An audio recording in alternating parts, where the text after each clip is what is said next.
الحمد لله رب العالمين والعاقبة للمتقين والصلاة والسلام على رسوله الكريم اللهم صل على محمد وعلى آل محمد كما صليت على إبراهيم وعلى آل إبراهيم إنك حميد مجيد اللهم بارك على محمد وعلى آل محمد كما باركت على إبراهيم وعلى آل إبراهيم إنك حميد مجيد فأعوذ بالله السميع العليم من الشيطان الرجيم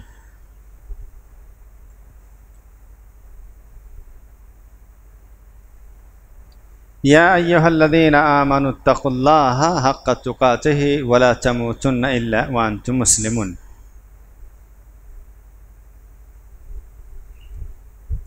محترم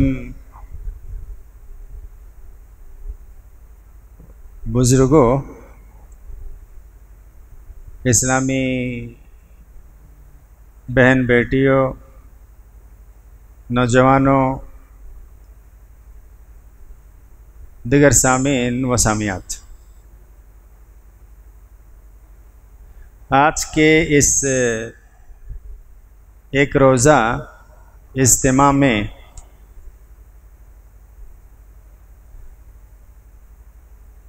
آپ خصوصی طور پر ہمارے شیخ مولانا اشفاق سلفی مدنی حافظہ اللہ صاحب کو سنیں گے انشاءاللہ،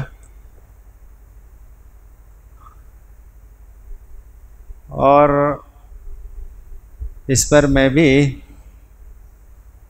مجھے دیے گئے موضوع پر کچھ باتیں رکھوں گا۔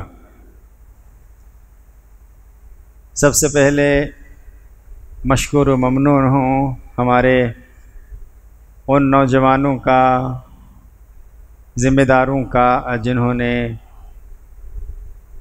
اس دینی دعوتی پروگرام میں کافی محنتیں کی، اس پروگرام کو رکھا، علماء کرام کو بلانے کے لیے کافی کوششیں کی، ہر طرح سے لوگوں کی ہر چیز کو دھیان میں رکھتے ہوئے، وقت کو دھیان میں رکھتے ہوئے سارا کام نبھایا۔ اللہ تعالیٰ جزا خیر دے، بہتر بدلہ عطا فرمائے ان نوجوانوں کو، خصوصاً جنہوں نے اس کام میں حصہ لیا اور آگے رہا۔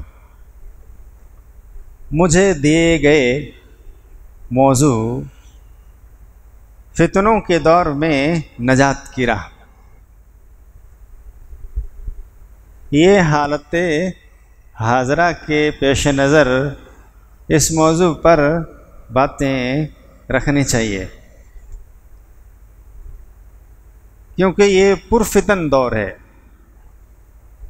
اور اس دور کے فتنے الگ الگ نوعیت کے ہیں،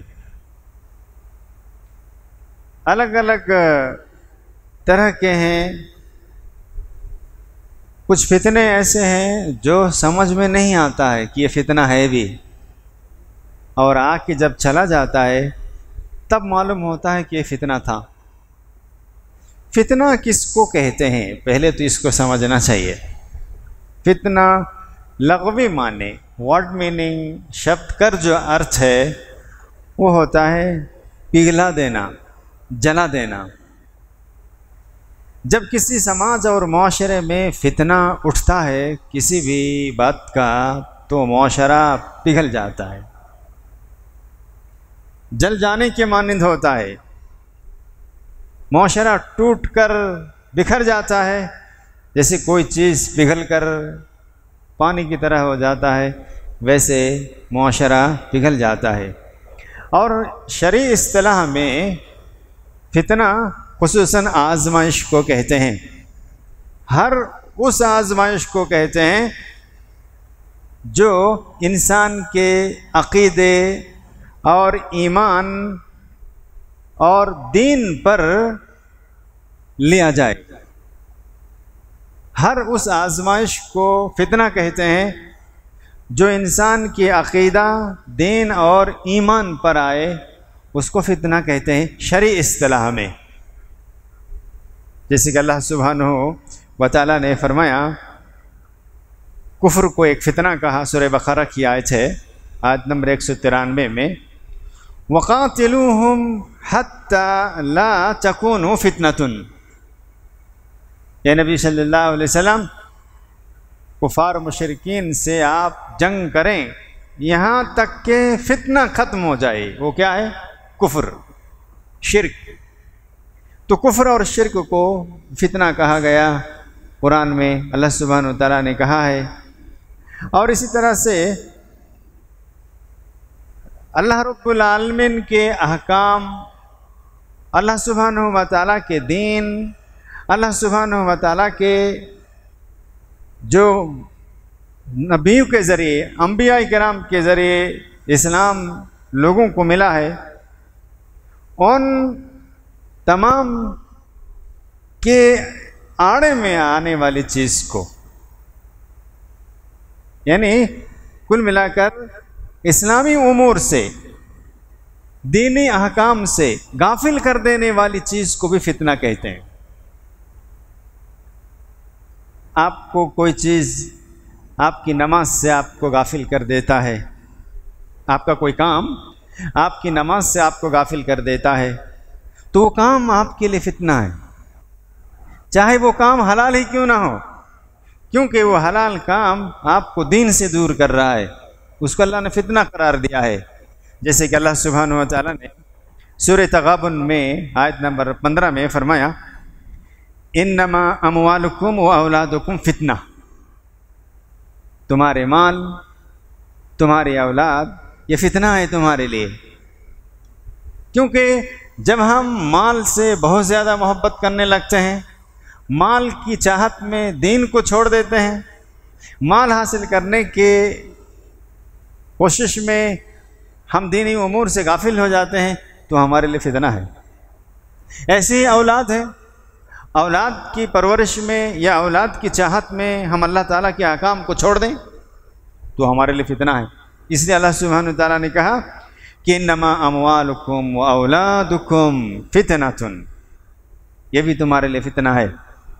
اور کہیں ذلت و رسوائی، عذاب، مالداری، فقیری، یہ سب کو بھی اللہ سبحانہ و تعالیٰ نے فتنہ کہا ہے۔ جیسے کہ سورہ انبیاء میں آیت نمبر 35 میں فرمایا، کل نفس ذائقۃ الموت، ہر نفس کو مرنا ہی ہے، موت کا مزہ چکھنا ہی ہے۔ وَنَبْلُوَكُمْ بِالشَّرِّ وَالْخَيْرِ، اور ہم تمہیں آزمائیں گے خیر اور شر دونوں کے فتنتاً، دونوں کی فتنوں سے۔ تو کبھی کبھی کوئی خیر بھی ہمارے لیے فتنہ ثابت ہوتا ہے، آزمائش ثابت۔ اگر اللہ سبحانہ و تعالیٰ نے بہت خوشحالی دے دی تو یہ ہمارے لیے آزمائش ہے، یہ ہمارے لیے فتنہ یعنی آزمائش ہے، ٹیسٹ ہے۔ اللہ بہت ساری دولت دے کر آزماتا ہے۔ کبھی اللہ سبحانہ و تعالیٰ ہمیں فقیر بنا دیتا ہے تو بھی آزمائش ہے۔ اللہ سبحانہ و تعالیٰ ہمیں غریب کر کے، تنگی میں ڈال کر کے، بدحالی دے کر آزمانا چاہتا ہے، تو یہ بھی شرعی اعتبار سے فتنہ ہے، جیسے کہ اللہ سبحانہ و تعالیٰ نے اس بات کو کہا۔ اور کہیں قتل کو بھی فتنہ کہا، گویا کہ بنی نوع انسان کو کسی نہ کسی حالت میں، جس حال میں بھی وہ فتنے کی حالت میں رہتا ہے۔ کہیں ایسا بھی کہا اللہ سبحانہ تعالیٰ نے، جیسے اللہ رب العالمین نے سورہ فرقان میں کہا کہ وَجَعَلْنَا بَعْضَكُمْ لِبَعْضٍ فِتْنَةً، ہم نے تمہارے بعض کو بعض کے لیے فتنہ بنایا، یعنی آزمائش بنایا۔ جیسے معاشرے میں، سماج میں بہت اچھا کام آپ کر رہے ہیں، مگر کچھ لوگ آپ کے اس اچھے کام میں آڑے آئیں گے، آپ کے اس اچھے کام کو روکنے کی کوشش کریں گے، بادھا ڈالیں گے۔ وہ آپ کے لیے آزمائش ہے کہ آپ ان کے ساتھ کیا کر رہے ہیں، ان کے ساتھ کیا سلوک کرتے ہیں۔ تو اس طرح سے اللہ نے قرآن میں کئی چیزوں کو ہمارے لیے فتنہ کہا۔ اسی لیے اس کا موٹا موٹی تعریف یہ ہے، فتنہ کہتے ہیں انسان کے دین، عقیدے پر، انسان کے دین و ایمان اور عقیدے پر جو آزمائش آئے، اس کو فتنہ کہتے ہیں۔ انسان کے دین و ایمان اور عقیدے پر آنے والے فتنہ کو، آزمائش کو فتنہ کہتے ہیں۔ یہ ہمیں یاد رکھ لینا چاہیے۔ فتنہ سماج میں، معاشرے میں کئی قسم کے ہوتے ہیں۔ ان فتنوں کی نشانیوں کو جاننا چاہیے، علامتوں کو جاننا چاہیے۔ ایک موضوع بہت اہم موضوع ہے اور باریک موضوع ہے، اس کو سمجھنا چاہیے آدمی کو۔ نہیں سمجھنے کی وجہ ہے کہ ہم غلط کام کو بھی اچھا سمجھ کر، غلط لوگوں کو بھی اچھا سمجھ کر، غلط چیزوں کو بھی اچھی چیز سمجھ کر ہم شامل ہو جاتے ہیں۔ ہوتا یہ ہے راسٹ میں رزلٹ کہ ہم تباہ ہو جاتے ہیں، ہمارا ایمان تباہ ہو جاتا ہے، عقیدہ تباہ ہو جاتا ہے، اعمال صالحہ تباہ ہو جاتا ہے، پتہ نہیں چلتا ہے۔ جب ختم ہو جاتا ہے تب بعد میں پتہ چلتا ہے کہ یہ فتنہ تھا ہمارے لیے، یہ آزمائش تھی ہمارے لیے، ایسا بعد میں پتہ چلتا ہے۔ تو کچھ نشانیوں کو سمجھنا چاہیے، آثار کو سمجھنا چاہیے، جاننا چاہیے۔ تو میں چند باتوں کو رکھوں گا انشاءاللہ العزیز۔ اور اصل فتنہ، انسانوں کا فتنہ، وہ بہت خراب ہوتا ہے۔ جیسے کہ اللہ سبحانہ وتعالیٰ نے کچھ جگہوں میں نبی کریم صلی اللہ علیہ وسلم کی حدیثوں میں بھی، بلکہ حدیث میں وضاحت کے ساتھ ہے، کچھ لوگ پیدا ہی ہوتے ہیں فتنہ بن کر۔ کچھ لوگ سماج میں، معاشرے میں، ان کا نیچر ہی فتنہ ہوتا ہے، فتنہ پھیلانا، اچھے کاموں میں رکاوٹ آنا، غلط کاموں کی طرف رہنمائی کرنا، لوگوں میں بدامنی پھیلانا، لوگوں کو آپس میں لڑانا۔ اس طرح کے کچھ لوگ پیدا ہی کیے جاتے ہیں، جیسے کہ نبی کریم صلی اللہ علیہ وسلم کی حدیث ابن ماجہ میں حدیث نمبر 237 ہے۔ کہتے ہیں، اور انس رضی اللہ تعالیٰ عنہ راوی ہیں، کہتے ہیں کہ قال رسول اللہ صلی اللہ علیہ وسلم، آپ صلی اللہ علیہ وسلم نے فرمایا، ان من الناس ناسا، لوگوں میں کچھ لوگ اس طرح کے ہوتے ہیں، لوگوں میں کچھ لوگ ایسے ہوتے ہیں کہ مفاتیح للخیر ومغالیق للشر، اور ومن الناس ناسا مفاتیح للشر ومغالیق للخیر۔ نبی صلی اللہ علیہ وسلم نے فرمایا، کچھ لوگ ہوتے ہی ہیں خیر کو کھولنے والے، خیر کو کھولنے والے، اور کچھ لوگ ہوتے ہیں شر کو کھولنے والے۔ کچھ لوگ ہوتے ہیں جو خیر کو کھولنے والے ہوتے ہیں، اور کچھ لوگ ہوتے ہیں جو شر کو کھولنے والے ہوتے ہیں۔ یعنی کچھ لوگ پیدا ہی کیے جاتے ہیں شر کو کھولنے کے لیے، یعنی شر کو پیدا کرنے کے لیے، شر کو پھیلانے کے لیے، اور کچھ لوگ ہوتے ہیں خیر کو پھیلانے کے لیے۔ آگے نبی صلی اللہ علیہ وسلم نے فرمایا کہ فتوبہ، تو جنت کی خوشخبری ہے ان لوگوں کے لیے، لمن جعلہ اللہ مفاتیح الخیر علی یدیہ، جس کے ہاتھ میں خیر کو کھولنے کی کنجیاں دی جاتی ہیں۔ نبی صلی اللہ علیہ وسلم نے دونوں قسم کے لوگوں کو بتلایا، کہا کہ کچھ لوگ ہوتے ہی ہیں، کچھ لوگ پیدا ہی ہوتے ہیں، کچھ لوگ فطری طور پر ہوتے ہیں، شر کو پھیلاتے ہیں، اور کچھ لوگ خیر کو پھیلاتے ہیں۔ نبی نے کیا کہا؟ اس طرح کے آدمی ہوتے ہیں، نیچر ان کا ایسا ہی ہوتا۔ آپ کتنا سمجھا لیجئے، کتنا بتا دیجئے، مگر کرے گا وہی۔ شر کا پھیلانا جس کی عادت، وہ پھیلائے گا، مگر خیر آپ کتنا بھی روکیے ان کو، کتنا بھی بادھا ڈالیے، مگر کہیں بھی پہنچے گا، خیر کے لیے سوچے گا۔ تو دونوں قسم کے لوگ ہوتے ہیں، مطلب یہ ہے کہ دونوں قسم کے لوگ پیدا کیے جاتے ہیں۔ نبی صلی اللہ علیہ وسلم نے کیا فرمایا کہ فَطُوبَى لِمَنْ جَعَلَهُ اللَّهُ مَفَاتِيحَ الْخَيْرِ عَلَى يَدَيْهِ، جنت کی خوشخبری ہے اس شخص کے لیے، اس طرح کے لوگوں کے لیے جن کے ہاتھ میں خیر کی کنجیاں دی جاتی ہیں۔ اللہ تعالیٰ جس کے ہاتھ میں خیر پھیلانے کی کنجی دیتا ہے، مطلب ان کو خیر کی توفیق دیتا کہ وہ خیر پھیلائے، لوگوں میں، سماج میں، معاشرے میں اچھی باتوں کو پھیلائے، دین کی باتوں کو پھیلائے، تو یہ خوش قسمت لوگ ہیں۔ ان کے لیے نبی صلی اللہ علیہ وسلم نے دعا فرمائی، اور آپ صلی اللہ علیہ وسلم نے آگے کہا وَوَيْلٌ لِمَنْ جَعَلَهُ اللَّهُ مَفَاتِيحَ الشَّرِّ عَلَى يَدَيْهِ۔ اللہ کے نبی صلی اللہ علیہ وسلم نے بد دعا کی کہ ہلاکت ہو ان لوگوں کے لیے جن کے ہاتھ میں شر کی کنجی ہو، جو لوگ شر پھیلانے کی ہر جگہ کوشش کرے، جو لوگ شر کی باتوں کو لوگوں میں ڈالنے کی کوشش کرے، معاشرے میں بدامنی ڈالنے کی کوشش کرے، لوگوں میں خیر کی جگہ پر برائیاں پھیلانے کی کوشش کرے، لوگوں کو امن میں رہنے کی جگہ وہ شر کو پھیلا کر بدامنی پیدا کرے، ایسے لوگوں کے لیے کیا ہے؟ خرابی ہے، ایسے لوگوں کے لیے بربادی ہو ایسے لوگوں کے لیے۔ تو نبی کریم صلی اللہ علیہ وسلم نے دونوں قسم کے لوگوں کو بدلایا اور کہا کہ کچھ لوگ پیدا ہوتے ہی ہیں شر کو پھیلانے کے لیے، یعنی ان کی عادت اور فطرت ہی ہوتی ہے شر پھیلانا۔ تو کیا اللہ سبحانہ و تعالیٰ نے ایسے بنایا؟ نہیں، یہ نہیں سوچیے۔ آدمی کو، ہر انسان کو اللہ تعالیٰ فطرت اسلام پر پیدا کرتا ہے، جیسے نبی کریم صلی اللہ علیہ وسلم نے فرمایا کل مولود یولد علی الفطرہ، ہر بچہ پیدا ہوتا ہے فطرت اسلام پر، خیر پر پیدا ہوتا ہے، دین اسلام پر پیدا ہوتا ہے، مگر وہ آگے جا کر وہ اپنا بناتا ہے، رشتہ دار ان کو بناتے ہیں، وہ خود بنتا ہے، کچھ غلط کرتا ہے، رشتہ دار ان کو نہیں روکتا اور بڑھاوا دیتا ہے، تو وہ پھر شر کو پھیلانے والا بن جاتا ہے۔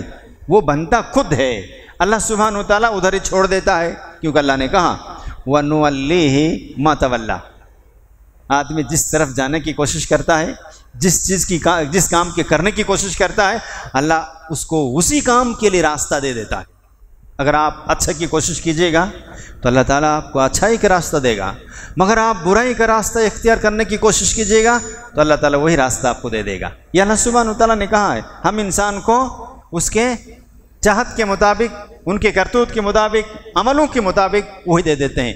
تو جو لوگ اس طرح کے لوگ ہوتے ہیں سماج میں، اللہ تعالیٰ ان کو اسی کام کے لیے چھوڑ دیتا ہے اور پھر ان کا نیچر بن جاتا ہے اور وہ وہی کرنے لگتا ہے۔ تو معلوم یہ ہوا کہ کچھ لوگ سماج میں شر کو پھیلانے، سماج میں بدامنی کو پھیلانے، سماج میں غلط چیزوں کو پھیلانے کے لیے پیدا ہی ہوتے ہیں، یعنی وہ کام ہی ان کا ہی ہوتا ہے۔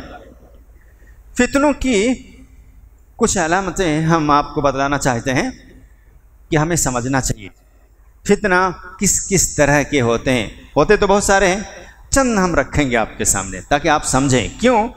آپ جس چیز سے آپ کو بچنا ہے اس کو آپ جانتے ہی نہیں تو کیسے بچیے گا؟ آپ کو کہہ دیا جائے کہ گاؤں میں 2-4 آدمی ہیں جو آپ کو مارنے کے لیے ڈھونڈ رہا ہے آپ کو، تو آپ کو بتایا جائے گا تب نا کہ وہ کون آدمی ہیں، تبھی نا آپ ان سے مت بچیے گا۔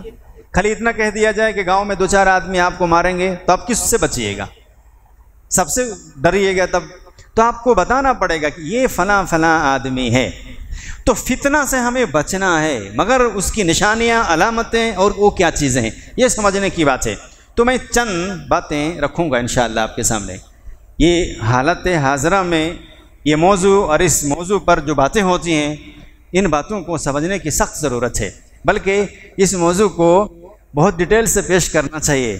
2-4 انشاءاللہ میں کوشش کروں گا، 2-4 5-7 خطبہ میں ہم رکھیں گے انشاءاللہ، اس کو انشاءاللہ کوشش کریں گے۔ آج ہم مختصر طور پر آپ کے سامنے چند باتیں رکھتے ہیں، علامتیں رکھتے ہیں۔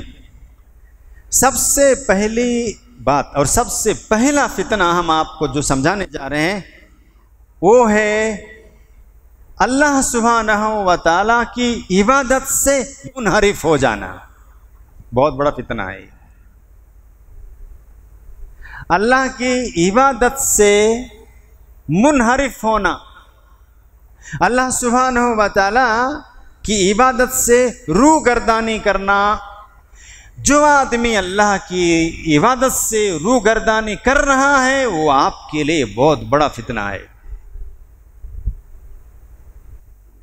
چاہے نوجوانوں میں ایسا نوجوان آپ کا ساتھی ہو جو اللہ کی عبادت سے دلچسپی نہیں بلکہ اس سے بھاگتا ہے، وہ آپ کے لیے بہت بڑی آزمائش ہے، کیونکہ آپ اس کے ساتھ رہتے ہیں۔ آپ کے گھر میں اگر کوئی ایسا فرد ہے جو اللہ کی عبادت سے بھاگتا ہے، لاکھ سمجھائیے مگر کوئی اثر نہیں ہوتا، وہ آپ کے لیے بہت بڑی آزمائش، بہت بڑا فتنہ آپ کے لیے۔ یہاں تک کہ بہت ممکن ہے کہ آپ بھی اس کے ساتھ ہو لیجیے گا، آپ بھی ادھر چلے جائیے گا۔ تو عبادت سے، اللہ کی عبادت سے منحرف ہونا یہ بہت بڑا فتنہ ہوتا ہے، اور یہ بہت بڑی آزمائش ہوتی ہے انسان کے لیے، آدمی کے لیے۔ اسے ہمیں اور اچھی طرح سمجھیں گے ہم انشاءاللہ۔ آدمی جس کے اندر اس طرح کی بات ہوتی ہے، اگر وہ عبادت کرتا بھی ہے تو اس کی عبادت روح سے خالی ہوتی ہے۔ یعنی ایسا آدمی جو من نہیں لگتا ہے عبادت کرنے، تو اگر آپ اس کو زبردستی لائیے گا بھی تو کھڑا تو ہو جائے گا آپ کے پاس آ کر نماز میں، مگر اس کا دل کہاں رہے گا؟ کہیں اور رہے گا۔ اس کا من کہاں رہے گا؟ کہیں اور رہے گا۔ جسم سے آپ کے ساتھ ہوگا مگر دل دماغ سے وہ کہیں اور ہوگا۔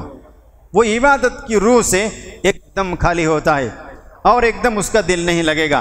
جبکہ ایک مومن کی صفت یہ ہوتی ہے، ایک مومن کی صفت یہ ہوتی ہے کہ اگر عبادت سے ایک دن 2 دن بھی غافل ہو جائے تو ویسا تڑپتا ہے جیسے مچھلی بغیر پانی کی تڑپتی ہے۔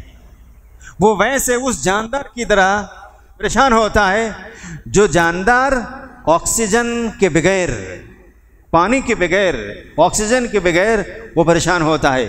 ایک مومن کی خاص صفت ہوتی ہے۔ تو اگر آپ خود فتنہ ہیں، اگر آپ کا دل عبادت سے منحرف ہو رہا ہے تو آپ اپنے آپ میں ایک بڑا فتنہ ہے آپ، یا آپ کا کوئی دوست، آپ کا کوئی ساتھی، آپ کے کوئی گھر کا فرد، آپ کا سماج کے کچھ لوگ عبادت سے بھاگتا ہے تو آپ کے سامنے بہت بڑا فتنہ ہے۔ اس کا مقابلہ بہت مشکل ہوتا ہے۔ جیسے آج کے دور میں آپ دیکھ لیجئے، نماز کی دعوت میں سمجھتا ہوں مسلمانوں کا کوئی فرد، مسلمانوں کی جماعت میں کوئی ایسا فرد نہیں جو فرد اللہ سبحانہ و تعالیٰ کا ذکر و اذکار، اللہ کی عبادت کرے اور وہ نماز کی دعوت نہ دیتا ہو۔ ساری جماعت کے لوگ نماز کی دعوت دیتے ہیں، مگر سماج میں، معاشرے میں ایسے لوگ اتنا زیادہ ہو گئے ہیں نماز نہ پڑھنے والے کہ ہمارے لیے آزمائش بن گئی، نوجوانوں کے لیے آزمائش بن گئی۔ ان نوجوانوں کے لیے جو لوگ نوجوان نماز پڑھتے ہیں، ان کے ساتھ رہتے ہیں، رہنے لگتے ہیں، ملنے جلنے لگتے ہیں، اٹھنے بیٹھنے لگتے ہیں، کچھ دنوں کے بعد ہمارے یہ نوجوان بھی ان کے ساتھ ہو جاتے ہیں۔ کتنا بڑا فتنہ ہے، کتنی بڑی آزمائش ہے یہ سماج کے لیے، معاشرے کے لیے۔ یہاں آپ کا دل نہیں لگ رہا ہے تو آپ ہمارے لیے بہت بڑا فتنہ ہے، یا آپ اپنے آپ میں بہت بڑا فتنہ ہے کہ پھر آپ کہیں کی نہیں رہیے گا، پھر آپ اللہ سبحانہ و تعالیٰ کا محبوب کبھی نہیں رہ سکتے، آپ اپنی جنت آخرت کبھی نہیں بنا سکتے۔ تو اس طرح سے آدمی خود اپنے آپ میں بھی فتنہ ہو سکتا ہے، یا سماج اور معاشرے کے لیے فتنہ ہو سکتا ہے جب وہ عبادت سے منحرف ہو، عبادت میں دل نہ لگتا ہو۔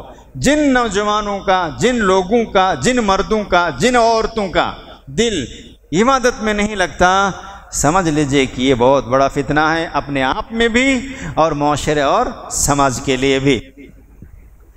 اسی تعلق سے اللہ سبحانہ وتعالیٰ نے فرمایا الا بذکر اللہ تطمئن القلوب،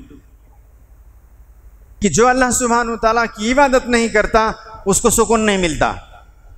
حقیقت میں کسی بھی انسان کے دل کو سکون، قرار، اطمینان اسی وقت مل سکتا ہے جب وہ اللہ سبحانہ وتعالیٰ کی عبادت کرتا ہے، جب اللہ سبحانہ وتعالیٰ کی ذکر و اذکار کرتا ہے۔ اگر ایسا نہیں کرتا تو اس کو سکون ہرگز نہیں مل سکتا۔ لوگ آج ہمارا نوجوان، معاشرے میں لوگ اطمینان اور اپنے دل کا سکون ڈھونڈتا ہے کس چیز میں؟ فلموں کے گانوں میں، کس چیز میں؟ ناچ گانوں میں، کس چیز میں؟ گپ شپ کرنے میں درے دل نہیں لگتا ہے۔ چلتے ہیں چوراہے پہ بیٹھ کر کچھ باتیں کرتے ہیں، اور کون سی باتیں کرتے ہیں؟ کسی کی غیبت، کسی کی چگلی، کسی کو اونچ نیچ کرنا ہے، کسی کو تباہ کرنا ہے، کسی کو لڑانا ہے، اس میں دل لگ گیا۔ اگر اس میں آپ کا دل لگ گیا تو سمجھ جائیے کہ آپ اپنے آپ میں بہت بڑا فتنہ ہے، آپ اپنے آپ کے لیے بہت بڑا فتنہ بن گئے۔ اب آپ صحیح راستے پہ نہیں آ سکتے۔ لیکن اگر آپ اسی جگہ پر دل نہیں لگ رہا، کچھ چند آیتیں قرآن کی پڑھتے ہیں، انبیاء کرام کے واقعات کو دیکھتے ہیں، صحابہ کرام کے واقعات کو پڑھتے ہیں۔ نبی کریم صلی اللہ علیہ وسلم کا دل نہیں لگتا یا آپ جب پریشان ہوتے تھے تو کیا کرتے تھے، صحابہ کرام جب پریشان ہوتے تھے تو کیا کرتے تھے، ہم وہی کریں گے، تو سمجھ جائیے کہ آپ صحیح راستے پر ہیں، سمجھ جائیے کہ آپ سیدھے راستے پر ہیں۔ تو اللہ سبحانہ وتعالیٰ نے کیا کہا، الا بذکر اللہ تطمئن القلوب، یاد رکھو لوگو، حقیقت میں سکون اور اطمینان آپ کو ملے گا اللہ کی عبادت میں، اللہ کے ذکر و اذکار میں، ورنہ کہیں ملنے والا نہیں ہے۔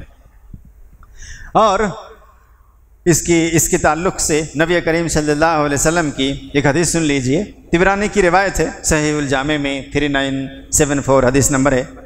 راوی کہتے ہیں قال رسول اللہ صلی اللہ علیہ وسلم عبادۃ فی الحرج کہجرت الی، ایسے فتنوں کے دور میں جب لوگ صراط مستقیم سے ہٹ جائیں، جب لوگ گمراہی میں چلے جائیں، جب لوگ دنیا کے پیچھے بھاگنے لگ جائیں، جب لوگ آخرت کو چھوڑ کر دنیا کو ترجیح دینے لگے، ایسے موقع پر جو لوگ عبادت کرتے ہیں، ایسے لوگوں کی عبادت میرے دور میں ہجرت کرنے کے برابر ثواب ہے۔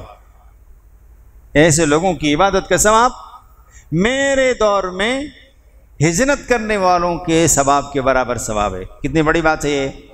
تو ہمیں فتنوں کے دور میں کرنا کیا چاہیے، ہمیں ایسے حالات میں کیا کرنا چاہیے، جب لوگ زیادہ دیکھیں کہ گمراہی میں جا رہے ہیں تو آپ اللہ سبحانہ و تعالیٰ کی عبادت کیجیے، اللہ کے ذکر و اذکار کیجیے۔ اس عبادت اور ذکر کی بہت بڑی فضیلت ہے ایسے دور میں، ایسے موقع پر، ایسے سماج میں، ایسے معاشرے میں۔ تو ہمیں دوسروں کے پیچھے بھاگنا نہیں ہے کہ وہ غلط جا رہا تو ہم بھی چلے جائیں، ہمیں اللہ کے ذکر و اذکار میں لگ جانا چاہیے۔ نبی صلی اللہ علیہ وسلم کی حدیث کی روشنی میں ہماری عبادت کا ثواب نبی صلی اللہ علیہ وسلم کے دور میں ہجرت کرنے والے کو کیا ثواب ملتا تھا، وہ ثواب ہمیں ملے گا۔ اس حدیث یہ دلیل ہمارے لیے اہم دلیل ہے۔ اسی طرح سے ہمیں اس طرح کا جب ماحول مل جائے، سماج مل جائے، معاشرہ مل جائے، تو ہمیں کیا کرنا چاہیے، ہمیں نماز پر بہت دھیان دینا چاہیے، ہمیں نماز پر بہت زیادہ دھیان دینا چاہیے۔ ہم نماز کے ذریعے سماج کے معاشرے کے فتنوں سے بچ سکتے ہیں، لوگوں کے غلط راہ روی، بے حیائی، فحاشی جو عام ہے لوگوں میں، ان تمام چیزوں سے، برائیوں سے بچ سکتے ہیں نماز کے ذریعے۔ اس تعلق سے ام سلمہ رضی اللہ تعالی عنہ راویہ ہیں، اور بخاری مسلم کی روایت ہے، آپ صلی اللہ علیہ وسلم نے فرمایا، راویہ کہتی ہیں کہ استيقظ رسول اللہ صلی اللہ علیہ وسلم لیلۃ فزعا، ایک رات ہم سو رہے تھے کہ ایک رات نبی صلی اللہ علیہ وسلم گھبرائے ہوئے اٹھے، پریشان ہو کر اٹھے، ایک دم گھبرائے ہوئے تھے اور آپ جاگے نیند سے۔ یقول سبحان اللہ ما انزل اللہ من الخزائن، اور کہہ رہے تھے کہ اللہ تعالیٰ کی ذات پاک و صاف ہے، اللہ نے کیا کیا خزانے نازل کیے ہیں، بہت سارے خزانے نازل کیے ہیں۔ ماذا انزل اللہ من الفتن، ایسے ہی اللہ رب العالمین نے بہت سارے فتنوں کو بھی آج نازل کیا ہے، بہت سارے فتنوں کو بھی اللہ تعالیٰ نے نازل کیا ہے۔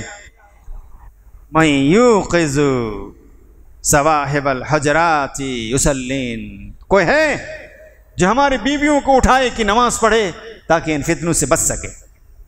نبی کریم صلی اللہ علیہ وسلم کیا درس دے رہے ہیں کہ بہت سارے فتنے بھی اللہ نے نازل کیا، ان فتنوں سے بچنے کے لیے اٹھو، نماز پڑھو، اٹھو اللہ سبحانہ وتعالیٰ کی عبادت کرو۔ تو نماز ہمارے لیے بہت بڑا ہتھیار ہے فتنوں سے بچنے کے لیے، بے راہ روی سے بچنے کے لیے۔ سماج میں، معاشرے میں جب بے دینی زیادہ پھیل جائے، گمراہی زیادہ پھیل جائے، ایسے موقع پر ہم کو نماز کو لازم پکڑنا چاہیے، نماز کے تعلق سے بہت اہتمام کرنا چاہیے، نماز میں سستی ہرگز نہیں کرنی چاہیے، تو ہم بچ سکتے ہیں۔ ایسے ہی نیک اعمال کے تعلق سے بھی نبی کریم صلی اللہ علیہ وسلم نے فرمایا کہ ہمیں اور بھی نیک اعمال زیادہ کرنا شروع کر دینا چاہیے۔ آپ صلی اللہ علیہ وسلم نے فرمایا، مسلم کی روایت ہے، بادروا بالاعمال فتن کقطع اللیل المظلم، تاریک رات کے ٹکڑوں کی طرح فتنے نازل ہونے والے ہیں، تاریک رات کے ٹکڑوں کی طرح۔ کیا مطلب؟ تاریک رات میں آپ کو کچھ دکھائی نہیں دیتا، ویسے ہی فتنے اتنے زیادہ ہو جائیں گے کہ آپ صحیح راستہ ڈھونڈ کر بھی ڈھونڈ نہیں پائیں گے، اتنا زیادہ مشکل ہوگا۔ تو نبی کریم صلی اللہ علیہ وسلم نے فرمایا کہ جو بھی نیک عمل کرنے کی تمہاری صلاحیت ہو کر ڈالو، فوراً کرو، نیک اعمال کی زیادہ کوشش کرو، تو تمہارے لیے یہ تاریکیاں ختم ہوگی۔ تو ہمارے لیے نیک اعمال بہت بڑا سہارا ہے حالات کے فتنوں سے بچنے کے لیے، حالات کی گمراہی اور بے-حیائی، فحاشی اور اس طرح سے جو بدامنی پھیل رہی ہے اس سے بچنے کے لیے ہمارے لیے نیک اعمال بہت بڑا ہتھیار ہے۔ اسی لیے آپ صلی اللہ علیہ وسلم نے ہمیں حکم دیا ہے۔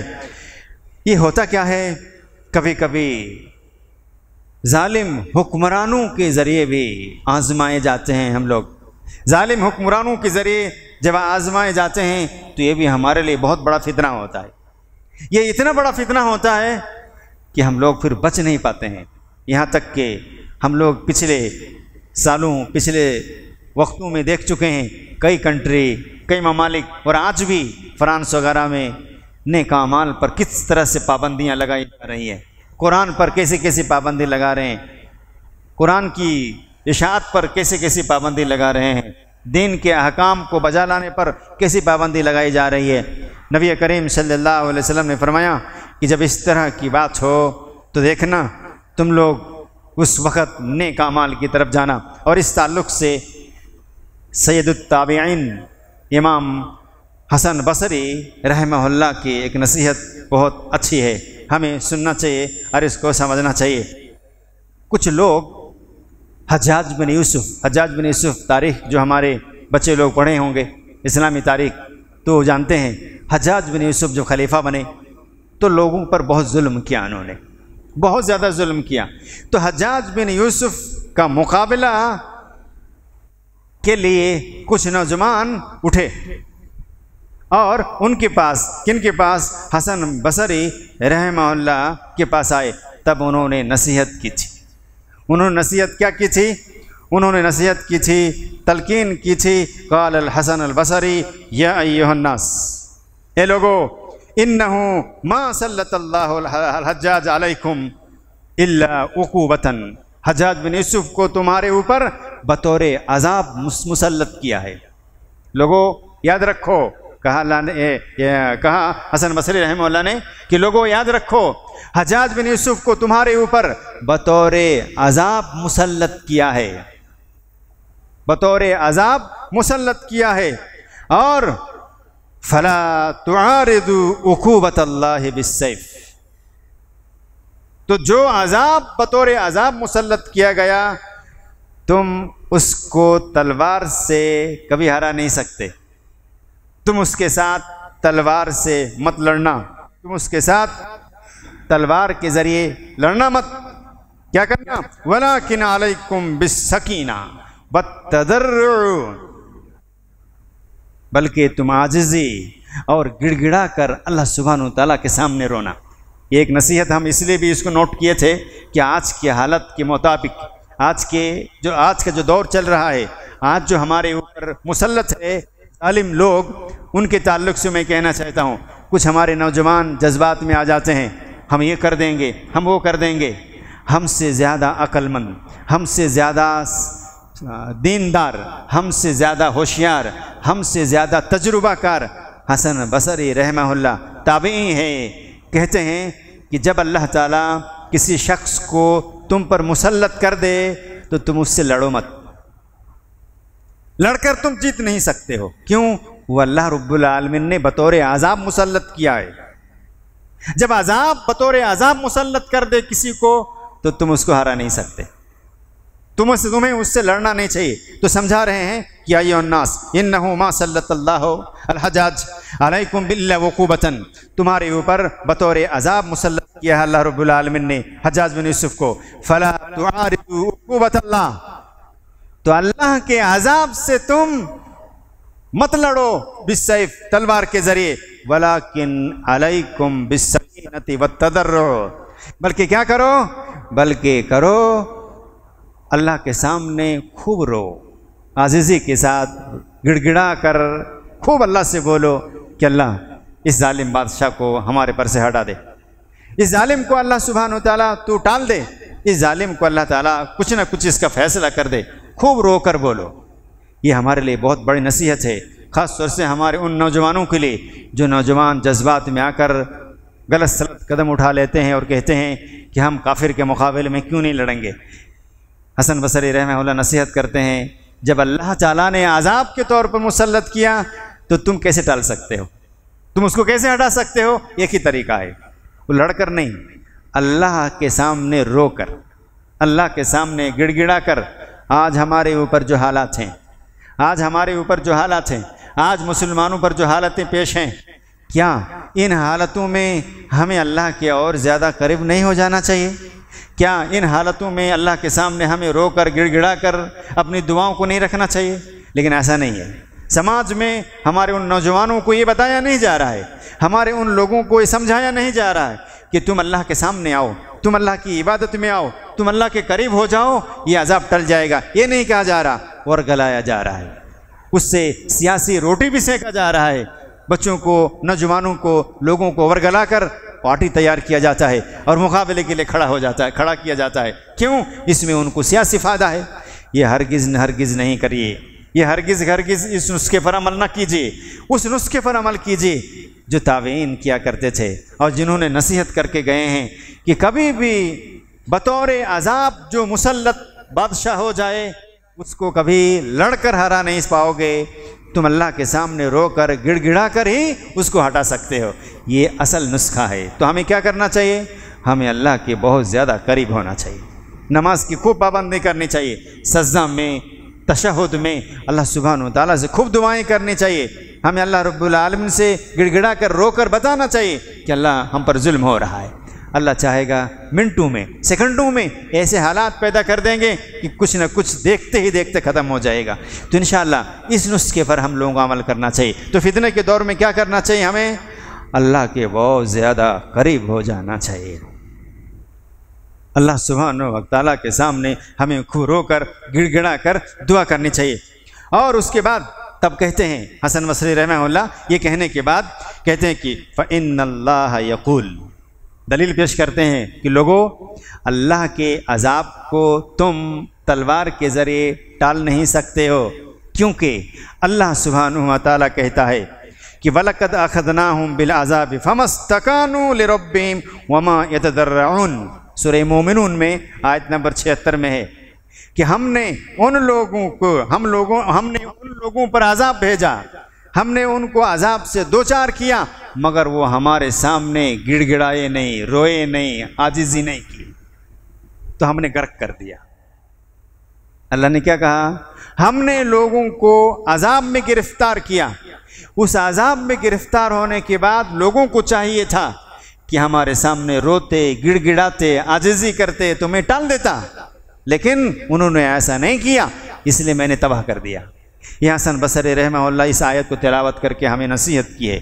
ہم لوگوں کو بھی خاص طور سے آج کے حالات میں خوب اللہ سے دعائیں کرنی چاہیے اور اللہ کے قریب ہونا چاہیے، اللہ سبحانہ و تعالیٰ سے رو کر گڑ گڑا کر دعا کرنی چاہیے۔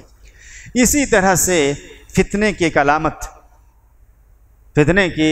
علامت یہ بھی ہے، علم اور علماء سے بے-رغبتی، علم اور علماء سے نفرت، علم اور علماء سے کوئی سروکار نہیں رکھنا، فتنے کی یہ بھی ایک بہت بڑی نشانی ہے سماج اور معاشرے میں۔ جس سماج میں، معاشرے میں علماء کرام اور علماء کرام کے علم، یعنی قرآن و سنت کے علم سیکھنے، علماء کرام سے نفرت کرنے لگ جائیں، وہ بہت بڑا فتنہ ہے۔ وہاں کبھی بھی اصلاح نہیں ہوگی، وہاں کبھی بھی شر ہی شر رہے گا، کبھی بھی خیر نہیں آ سکتا۔ کیوں؟ علم ہمارے لیے اصل چیز ہے اور علم علماء کرام سے ہی حاصل ہو سکتا ہے۔ اس تعلق سے ہم آپ کو انشاءاللہ دلیلیں پیش کریں گے۔ عبادہ ابن صامت رضی اللہ تعالیٰ عنہ راوی ہیں اور یہ روایت صحیح الجامع کی 211 ہے پہلی جلد میں، اور حاکم کی حدیث ہے 22755، یعنی 22755 حدیث نمبر ہے۔ عبادہ ابن صامت رضی اللہ تعالیٰ عنہ کہتے ہیں قال رسول اللہ صلی اللہ علیہ وسلم، آپ صلی اللہ علیہ وسلم نے فرمایا کہ من لم یرحم صغیرنا، وہ ہم میں سے ہے ہی نہیں، ہم مسلمانوں میں سے نہیں ہیں جو چھوٹوں پر رحم نہ کرے۔ ہم لوگ عام طور پر اپنے سے چھوٹوں پر دھاک جماتے ہیں، اپنے سے چھوٹوں پر ظلم کرتے ہیں، اپنے سے چھوٹوں پر جو چاہتے ہیں ان کو ایسا کام کرا لیتے ہیں اور سمجھتے ہیں کہ ہم بڑے ہیں نا، ہمارے شان ہے یہ۔ نبی صلی اللہ علیہ وسلم کی حدیث یاد رکھیے، بہت بڑی وعید ہے کہ وہ شخص ہم میں سے نہیں ہے جو من لم یرحم صغیرنا ولم یوقر کبیرنا، وہ بھی ہم میں سے نہیں ہے جو اپنی بڑوں کی عزت و احترام نہ کرے۔ یہ دو بات ہو گئی۔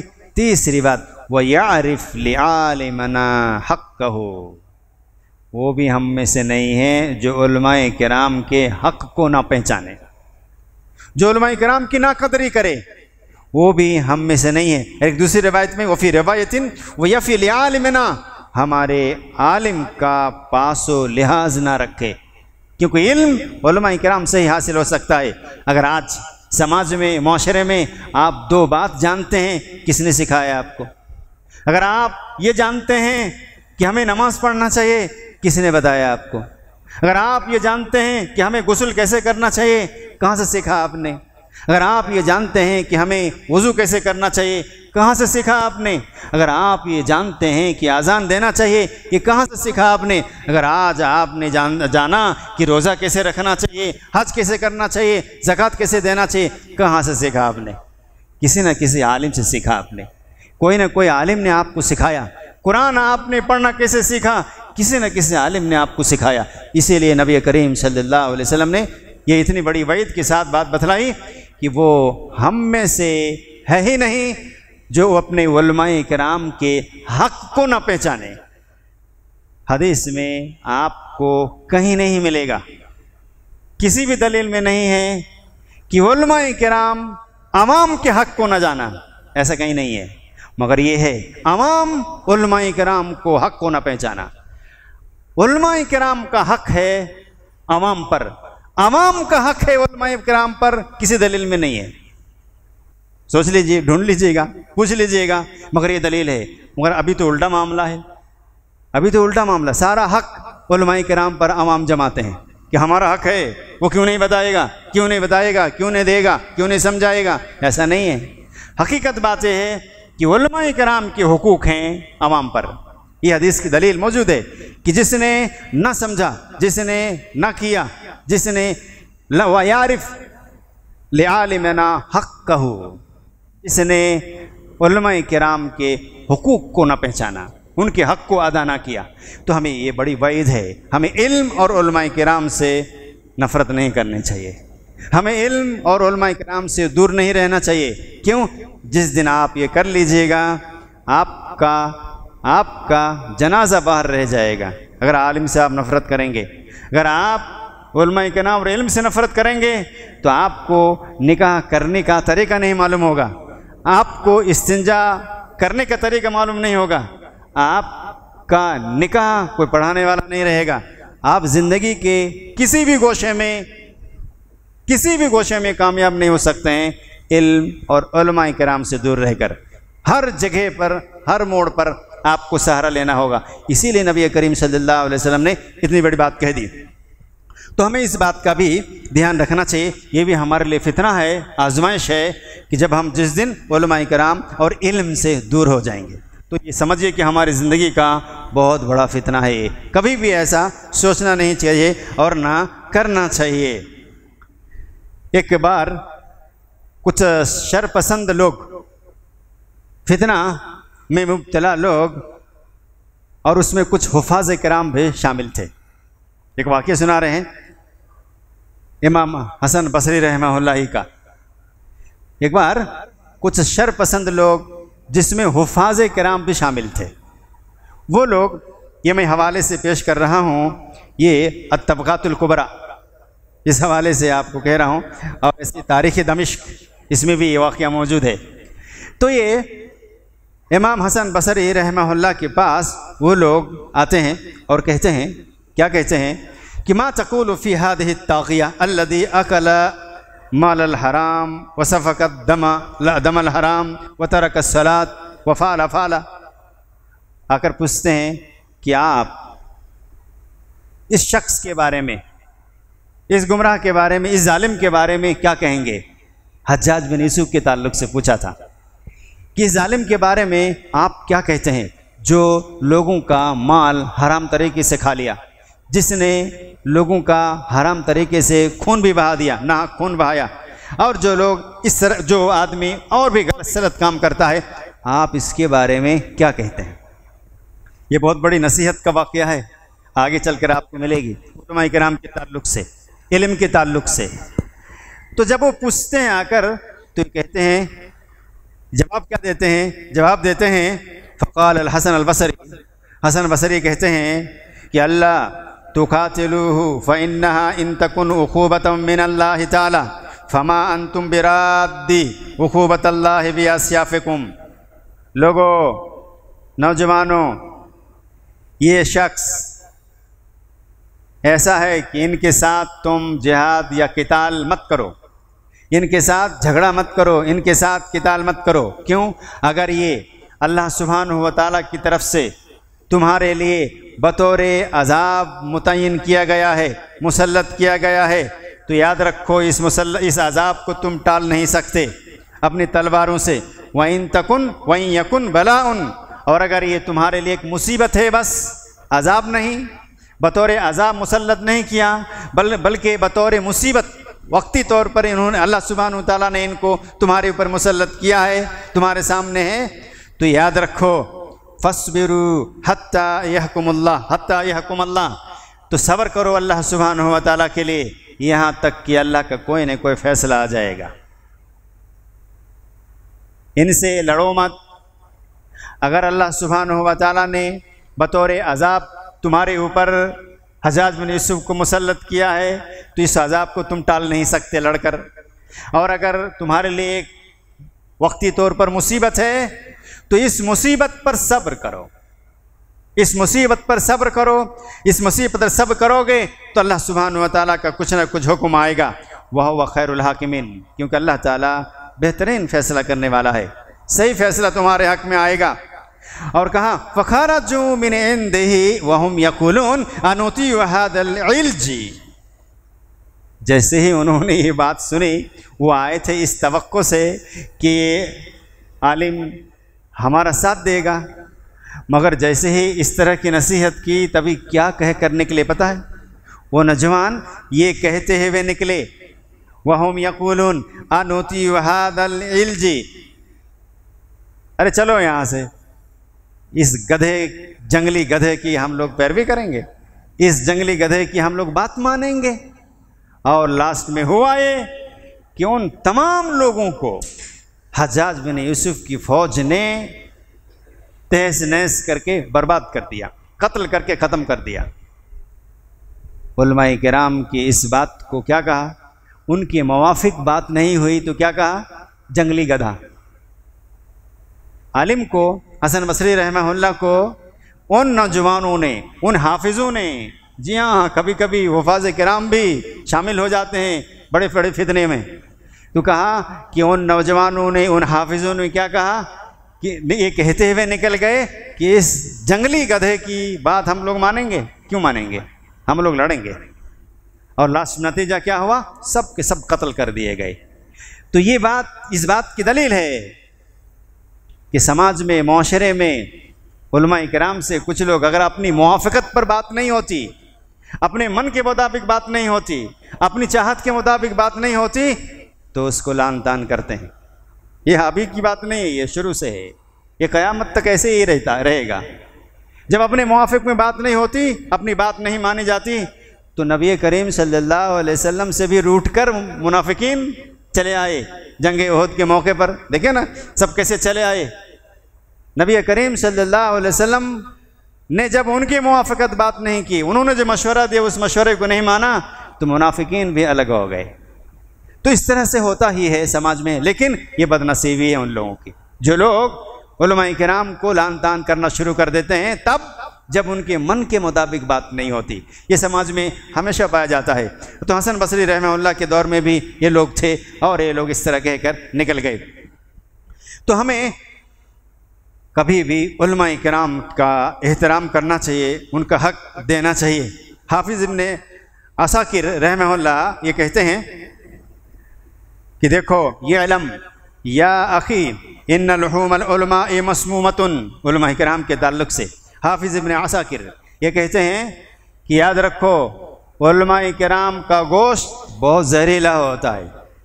جو لوگ علماء کرام کی قدر نہیں کرتے، لان تان کرتے ہیں اور اپنے موافق پر بات نہیں بنتی ہے تو ان کو بدنام کرنے کی کوشش کرتے ہیں، ان کے تعلق سے حافظ ابن عساکر کہتے ہیں کہ یاد رکھو یہ علم جان لو یا اخی، اے میرے بھائی، ان لحوم العلماء مسمومۃ، علماء کرام کا گوشت بہت زہریلا ہوتا ہے، اور علماء کرام کی شان میں گستاخی کرنے والوں کے متعلق اللہ کا دستور سبھی کو معلوم ہے۔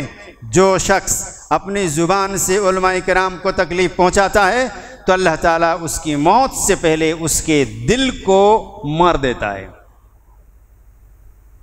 یہ حافظ ابن عساکر رحمہ اللہ کہتے ہیں کہ جو لوگ علماء کرام کی بات جب اپنے موافقت پر نہیں ہوتی اور لان تان شروع کر دیتے ہیں تو یاد رکھنا ان کا گوشت بہت زہریلا ہوتا ہے۔ کیا مطلب؟ غیبت شروع کر دیتا ہے۔ جب کسی کی کوئی غیبت کرتا ہے تو گویا اس کی گوشت کھاتا ہے۔ اس لیے انہوں نے تعبیر کیا کہ علماء کرام کا گوشت بہت زہریلا ہوتا ہے، یعنی جب ان کو لان تان کرتے ہیں لوگ، جب ان کی برائیاں بیان کرنے لگتے ہیں لوگ، تو اللہ کا دستور سب کو پتہ ہے کہ اللہ تعالیٰ تب ایسے لوگوں کی وہ موت دینے سے پہلے، ایسے لوگوں کی موت سے پہلے دل کو اللہ مار دیتا ہے، یعنی ان کا دل مردہ ہو جاتا ہے۔ جو دل مردہ ہو جائے پھر انہیں کبھی صحیح راستہ یا صحیح بات سمجھ میں نہیں آئے گی۔ کیسے آئے گی؟ یقیناً نہیں آئے گی۔ تو یہ حافظ ابن عساکر کی یہ بات تھی۔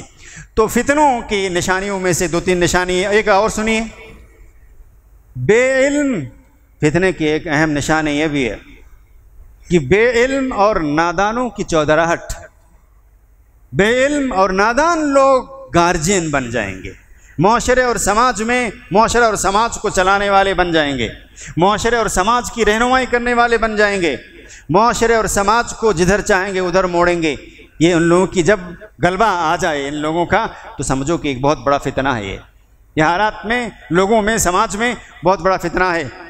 اس تعلق سے طبرانی کی ایک روایت ہے، عبداللہ بن مسعود رضی اللہ تعالیٰ عنہ راوی ہیں، عبداللہ بن مسعود رضی اللہ تعالیٰ عنہ راوی ہیں، طبرانی کی روایت ہے کہ لا یزال الناس بخیر، نبی کریم صلی اللہ علیہ وسلم نے فرمایا کہ لوگ ہمیشہ بھلائی پر رہیں گے، ما اتاہم العلم من علمائہم و کبرائہم، جب تک ان کو علم حاصل ہوتا رہے گا، کن سے؟ علماء کرام سے، بڑے بڑے علماء کرام سے، کبار سے، جب ان کو علم حاصل ہوتا رہے گا تب تک تو خیر میں رہیں گے۔ اور اس کے بعد نبی صلی اللہ علیہ وسلم نے فرمایا کہ وَذَوِي أَسْنَانِهِمْ، عمر دراز لوگوں سے، تجربہ کار لوگوں سے، وہ علماء کرام جنہوں نے سالوں سال دعوتی کام میں بتا دیا، سالوں سال علم حاصل کرنے میں لگا دیا، ایسے علماء کرام سے جب تک ان کو علم حاصل ہوتا رہے گا خیر میں رہیں گے۔ فَإِذَا أَتَاهُمُ الْعِلْمُ عَنْ صِغَارِهِمْ وَسُفَهَائِهِمْ فَقَدْ هَلَكُوا، اور جب لوگ علم حاصل کرنے لگیں گے کم عمر اور بیوقوف لوگوں سے، نہ تجربہ کر، علم کے بارے میں کوئی تجربہ نہیں ہوگا، اور بیوقوف لوگوں سے یعنی انہیں علم نہیں ہوگا، سماج اور معاشرے میں وہ اپنی چودراہٹ قائم کرے گا اور لوگوں کی رہنمائی بے علم ہونے کے باوجود بھی کرے گا۔ تو کیا کہا نبی صلی اللہ علیہ وسلم نے کہ فقد ہلکو، تو پھر تو ہلاکت اس کی قسمت ہوگی، اس سماج اور اس معاشرے کی قسمت ہلاکت ہی ہے، یعنی وہ ہلاک ہو کے ہی رہیں گے۔ یہ بھی ہمارے لیے بہت بڑا فتنہ ہے، سماج کے لیے، معاشرے کے لیے فتنہ۔ یہ بھی اس بات کی دلیل ہے کبھی بھی علماء کرام اور علم، دین علم سے الگ نہیں ہونا چاہیے۔ دین علم اپنی زندگی میں کتنا بھی حاصل کیجئے کم ہے، کتنا بھی آپ اسٹڈی کیجئے، پڑھیے، مطالعہ کیجئے کم ہے۔ آپ پڑھیے، قرآن کی آیتوں کو پڑھیے، نبی صلی اللہ علیہ وسلم کی حدیثوں کو پڑھیے، رہنمائی علماء کرام سے لیجئے، علماء کرام کی زیر تحت رہ کر آپ علم حاصل کیجئے، یقیناً آپ خیر میں رہیں گے۔ تو یہ ایک سمجھیے کہ غیر علم یعنی بے علم جہلا لوگ جب معاشرے کو چلانے لگ جائیں گے، تب سمجھیے کہ آپ کے معاشرے کے لیے ایک بہت بڑا فتنہ ہے، آپ کی گمراہی طے ہے، ہلاکت طے ہے۔ ایسے ہی حق کا باطل سے گڈمڈ ہو جانا، یہ بھی بہت بڑا فتنہ ہے۔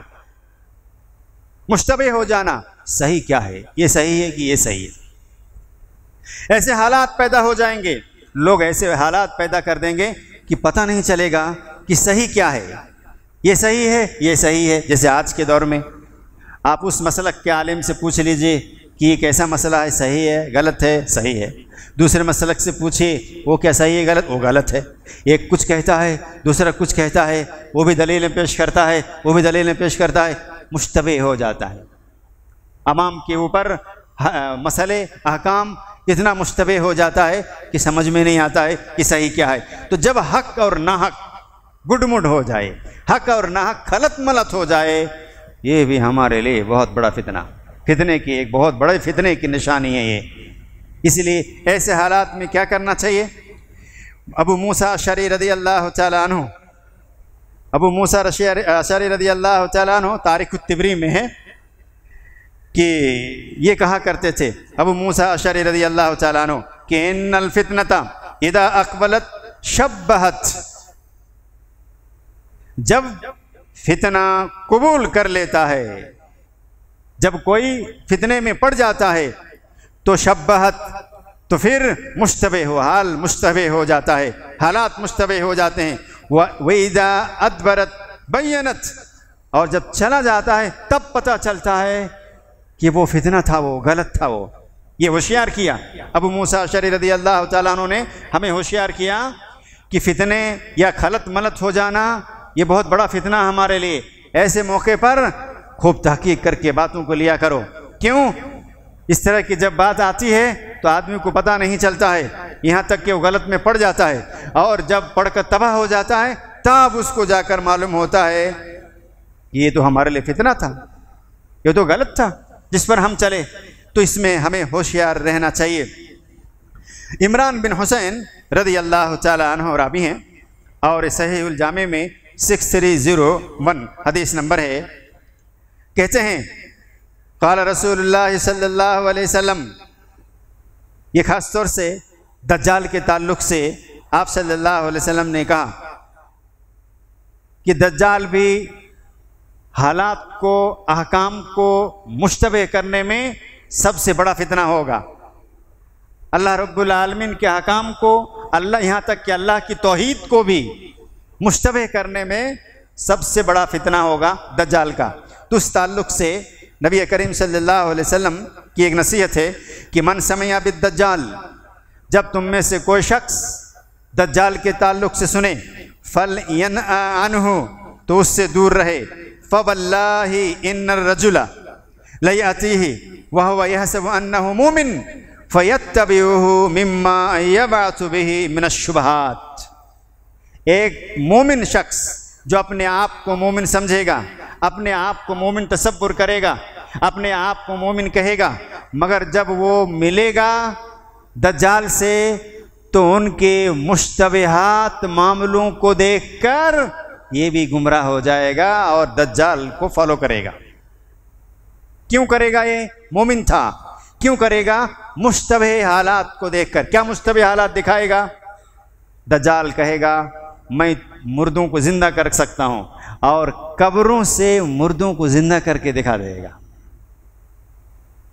آپ کہو گے، جس سے ملاقات ہوگی وہ کہے گا میرا دادا مر گیا، اس کو زندہ کر کے بتاؤ، وہ زندہ کر کے دکھا دے گا۔ بارش نہیں، دھوپ، کڑی دھوپ ہے، آدمی کہے گا تم اگر واقعی اللہ ہو، وہ اپنے آپ کو اللہ ثابت کرے گا، حقیقی مالک ثابت کرے گا۔ تو آدمی کہے گا بارش برسا کے دکھاؤ، بارش برسا کر دکھا دے گا، فصلیں اگا کر دکھا دے گا، یعنی اس طرح کے حالات پیدا کر دے گا، وہ مشتبہ کر دے گا، گڈ مڈ، حق باطل غلط ملط ہو جائے گا، سمجھ میں نہیں آئے گا کہ کیا ہے، حق ہے کہ سچ ہے، غلط ہے، یہ مان لے گا، آدمی مان لے گا۔ ایسے حالات ہو جائیں، کیوں ہوگا؟ حق اور باطل جب خلط ملط ہو جائے گا۔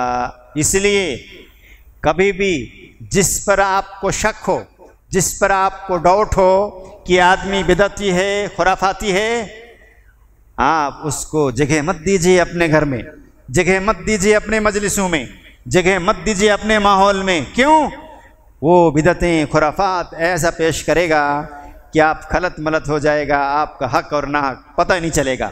آج معاشرے میں، سماج میں جو بدعتیں پنپ رہی ہیں، جو شرک کے کام لوگ کر رہے ہیں، جو خرافات آج انجام پا رہے ہیں، کیا سمجھ کر؟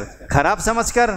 خراب نہیں، اچھا سمجھ کر ایسے پیش کیا جاتا ہے کہ آدمی کے سامنے معاملہ مشتبہ ہو جاتا ہے کہ تو صحیح لگ رہا، غلط کیا ہے اس میں، ایسا پیش کیا جاتا ہے۔ تو یہ ہمارے لیے بہت بڑا فتنہ ہے۔ جیسے ہی آپ دیکھو حالات ایسے کہ اس سماج میں، اس معاشرے میں یا اس جگہ میں غلط اور صحیح کو خلط ملط کیا جاتا ہے، صحیح کو غلط، غلط کو صحیح کیا جاتا ہے، کبھی یہ صحیح کبھی وہ صحیح، اور اس معاشرے سے دور ہو جائیے یا ڈھونڈیے اچھے لوگوں کو کہ بھائی اس میں صحیح کیا ہے، ورنہ ہماری زندگی کے لیے بہت بڑا فتنہ ثابت ہوگا یہ۔ تو ہمیں اس طرح سے دور رہنا چاہیے۔ ایسے ہی جندب بن عبداللہ رضی اللہ تعالیٰ عنہ راوی ہیں، مسلم کی روایت ہے، راوی کہتے ہیں کہ من قتل تحت رایت عمیت یدعو عصبیۃ او ینصر عصبیۃ فقتلۃ جاہلیۃ۔ کوئی شخص جب کسی ایسے حاکم کے زیر تحت، ایسے جھنڈے کے زیر تحت جو اندھا جھنڈے ہو، مطلب اندھا جھنڈا مطلب واضح نہ ہو، اس کا مقصد کیا ہے، پرپس کیا ہے۔ آج ہمارے انڈیا میں، بھارت میں بھی مسلمان میں سے ہی کچھ لوگوں نے ایسا ٹیم اور ایسا ماحول پیدا کر دیا ہے اور ایسا جھنڈا بنا لیا ہے، جھنڈے سے مراد ایسی رہنمائی کرنا شروع کر دیا ہے کہ آپ کو لگے گا بالکل صحیح ہے، بالکل صحیح ہے، غلط کیا ہے۔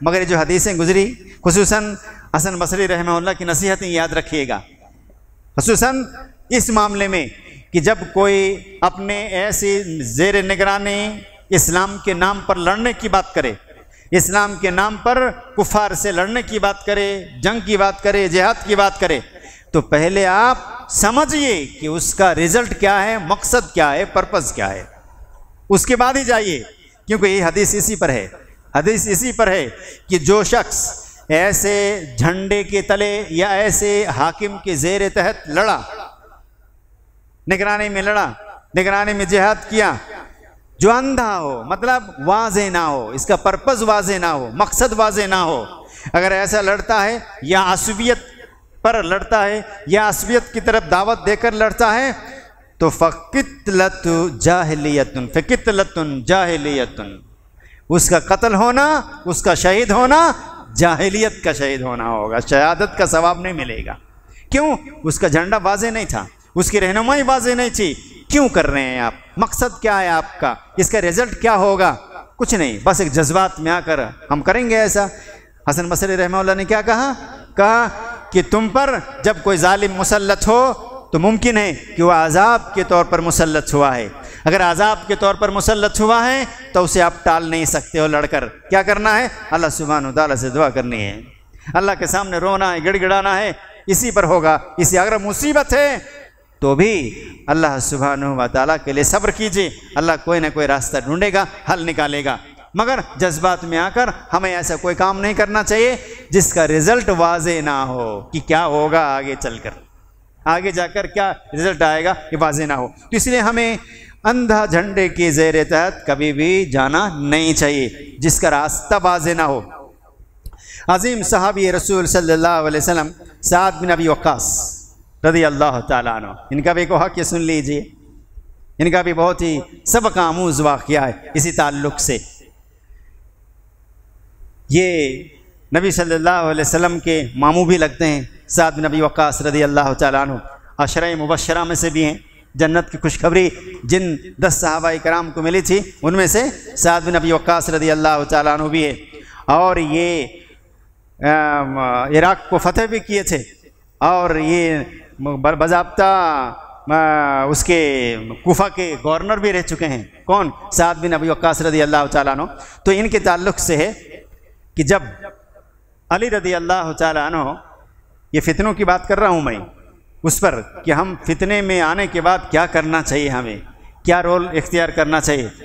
تو جب امیر معاویہ اور علی رضی اللہ تعالیٰ عنہ کے درمیان معرکے ہونے شروع ہوئے، یعنی جنگیں شروع ہو گئیں، تو کچھ لوگ ان کے پاس آئے۔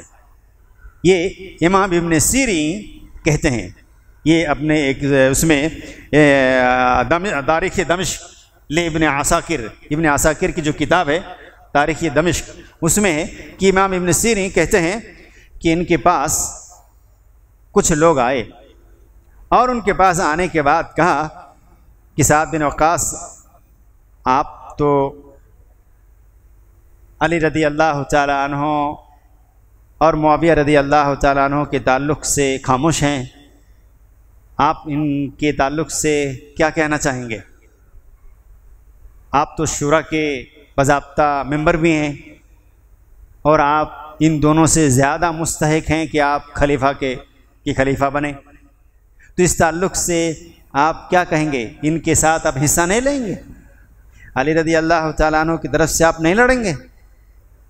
تبھی سعد بن وقاص رضی اللہ تعالیٰ عنہ کہتے ہیں کہ میں ان معرکوں میں حصہ لوں گا جب تم لوگ مجھے ایسی تلوار لا کر دو گے، جب تم لوگ مجھ کو ایسی تلوار لا کے دو گے جس کی 2 آنکھیں ہونی چاہیے، جس کے 2 ہونٹ ہونے چاہیے، جس کی ایک زبان ہونی چاہیے، جن کی 2 آنکھیں ہونی چاہیے، 2 ہونٹ ہونے چاہیے، ایسی تلوار تم لوگ لا کر دو گے مجھ کو، اور وہ تلوار مومن اور کافر کو پہچانتی بھی ہو۔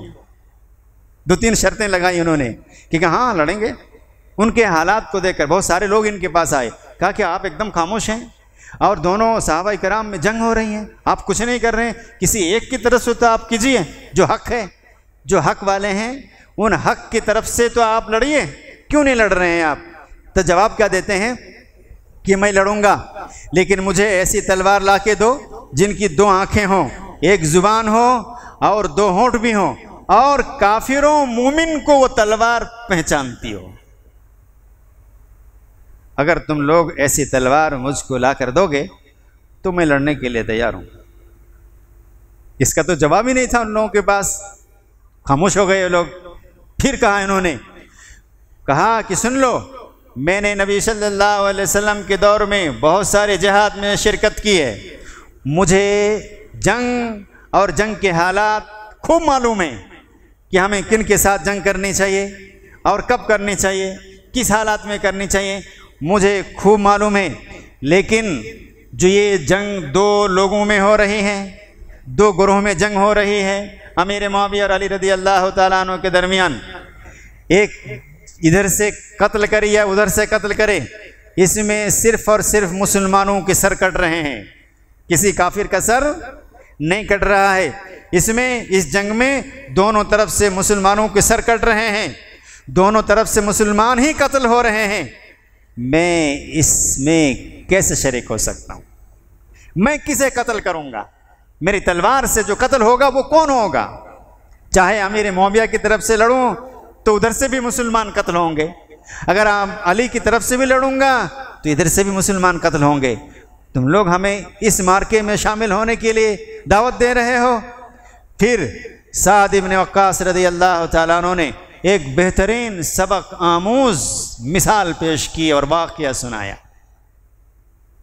اس موقع پر یہ ہمارے لیے نصیحت ہے، ہمارے لیے نصیحت ہے، خاص طور پر جب مسلمانوں میں اختلاف ہوں اور اختلاف واضح نہ ہو کہ حق کیا ہے اور غلط کیا ہے اور صحیح کیا ہے، یا اس اختلاف میں کدھر سے بھی ہم رہیں گے تو نقصان مسلمان کا ہی ہوگا۔ ایسے موقع پر آدمی کو خاموش رہنا چاہیے، ایسے موقع پر آدمی کو اپنے آپ کو الگ رکھنا چاہیے، خاموشی اختیار کرنا چاہیے، یہ بہتر ہے۔ اسی بات کا سبق دیتے ہیں اور ساتھ میں ایک نصیحت بھی دیتے ہیں کہ ہمیں کدھر رہنا چاہیے، کدھر رہنا چاہیے، یہ بھی کہتے ہیں ابن سیرین رحمہ اللہ کہتے ہیں کہ سعد بن وقاص رضی اللہ تعالیٰ عنہ نے ایک واقعہ سنایا اور ایک مثال، بہترین مثال دیتے ہوئے فرمایا کہ ہماری اور تمہاری مثال، مطلب دونوں گروہ کی مثال، ہماری اور تمہاری دونوں کی مثال اس قوم کی طرح ہے جو سفر میں ایک شاہ راہ پر تھی۔ ایک گروہ کسی سفر میں، کسی راستے میں شاہ راہ صحیح راستے پہ گامزن تھی، وہ قوم وہ جا رہی تھی۔ اتنے میں گرد و غبار کا بہت بڑا طوفان آتا ہے۔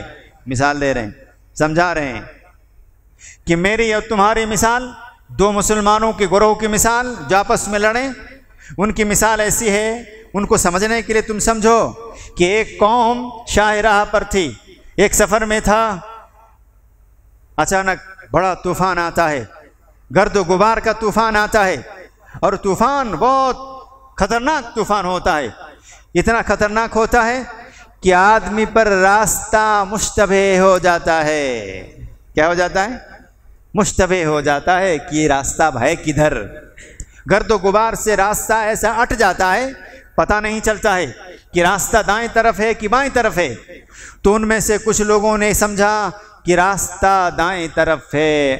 انہوں نے بغیر کسی دلیل کے، بغیر سمجھے، بغیر تحقیق کے، بغیر معلوم کیے، انہوں نے اپنے من سے سمجھا کہ دائیں طرف راستہ ہے، اور وہ ادھر نکل گئے اور وہ راستہ بھٹک گئے، ہلاک ہو گئے۔ کچھ لوگوں نے سمجھا کہ نہیں، راستہ بائیں طرف ہے، وہ بھی اپنے من سے سمجھا، انہوں نے تحقیق نہیں کی، علم نہیں تھا، کوئی دلیل نہیں تھی، کوئی واضح نہیں تھا کہ راستہ ادھر ہوگا، مگر اپنا اندازہ راستہ ادھر ہی ہوگا، وہ ادھر چل پڑے، اور وہ بھی جا کر راستہ بھٹک گئے۔ اور کچھ لوگ، تیسرے گروہ کے لوگ تھے، انہوں نے کہا ہم کدھر بھی نہیں جائیں گے، نہ ہم دائیں جائیں گے نہ ہم بائیں جائیں گے۔ جب آندھی آئی تھی تب ہم کدھر تھے؟ تیسرے گروہ نے کہا، سعد بن ابی وقاص رضی اللہ تعالیٰ عنہ کہتے ہیں کہ تیسرے گروہ نے کہا کہ جب آندھی آئی تھی تو ہم اس وقت کدھر تھے؟ تب تو ہم صحیح راستے پر تھے، ہم وہیں پر بیٹھیں گے، ہم وہیں پر بیٹھیں گے۔ کیوں؟ تب تو کوئی شک نہیں تھا ہمارے راستے میں، وہاں کوئی ڈاؤٹ بھی نہیں تھا، ہم صحیح راستے پر تھے، ہم وہیں بیٹھیں گے، رات بھر یہیں پڑاؤ کریں گے۔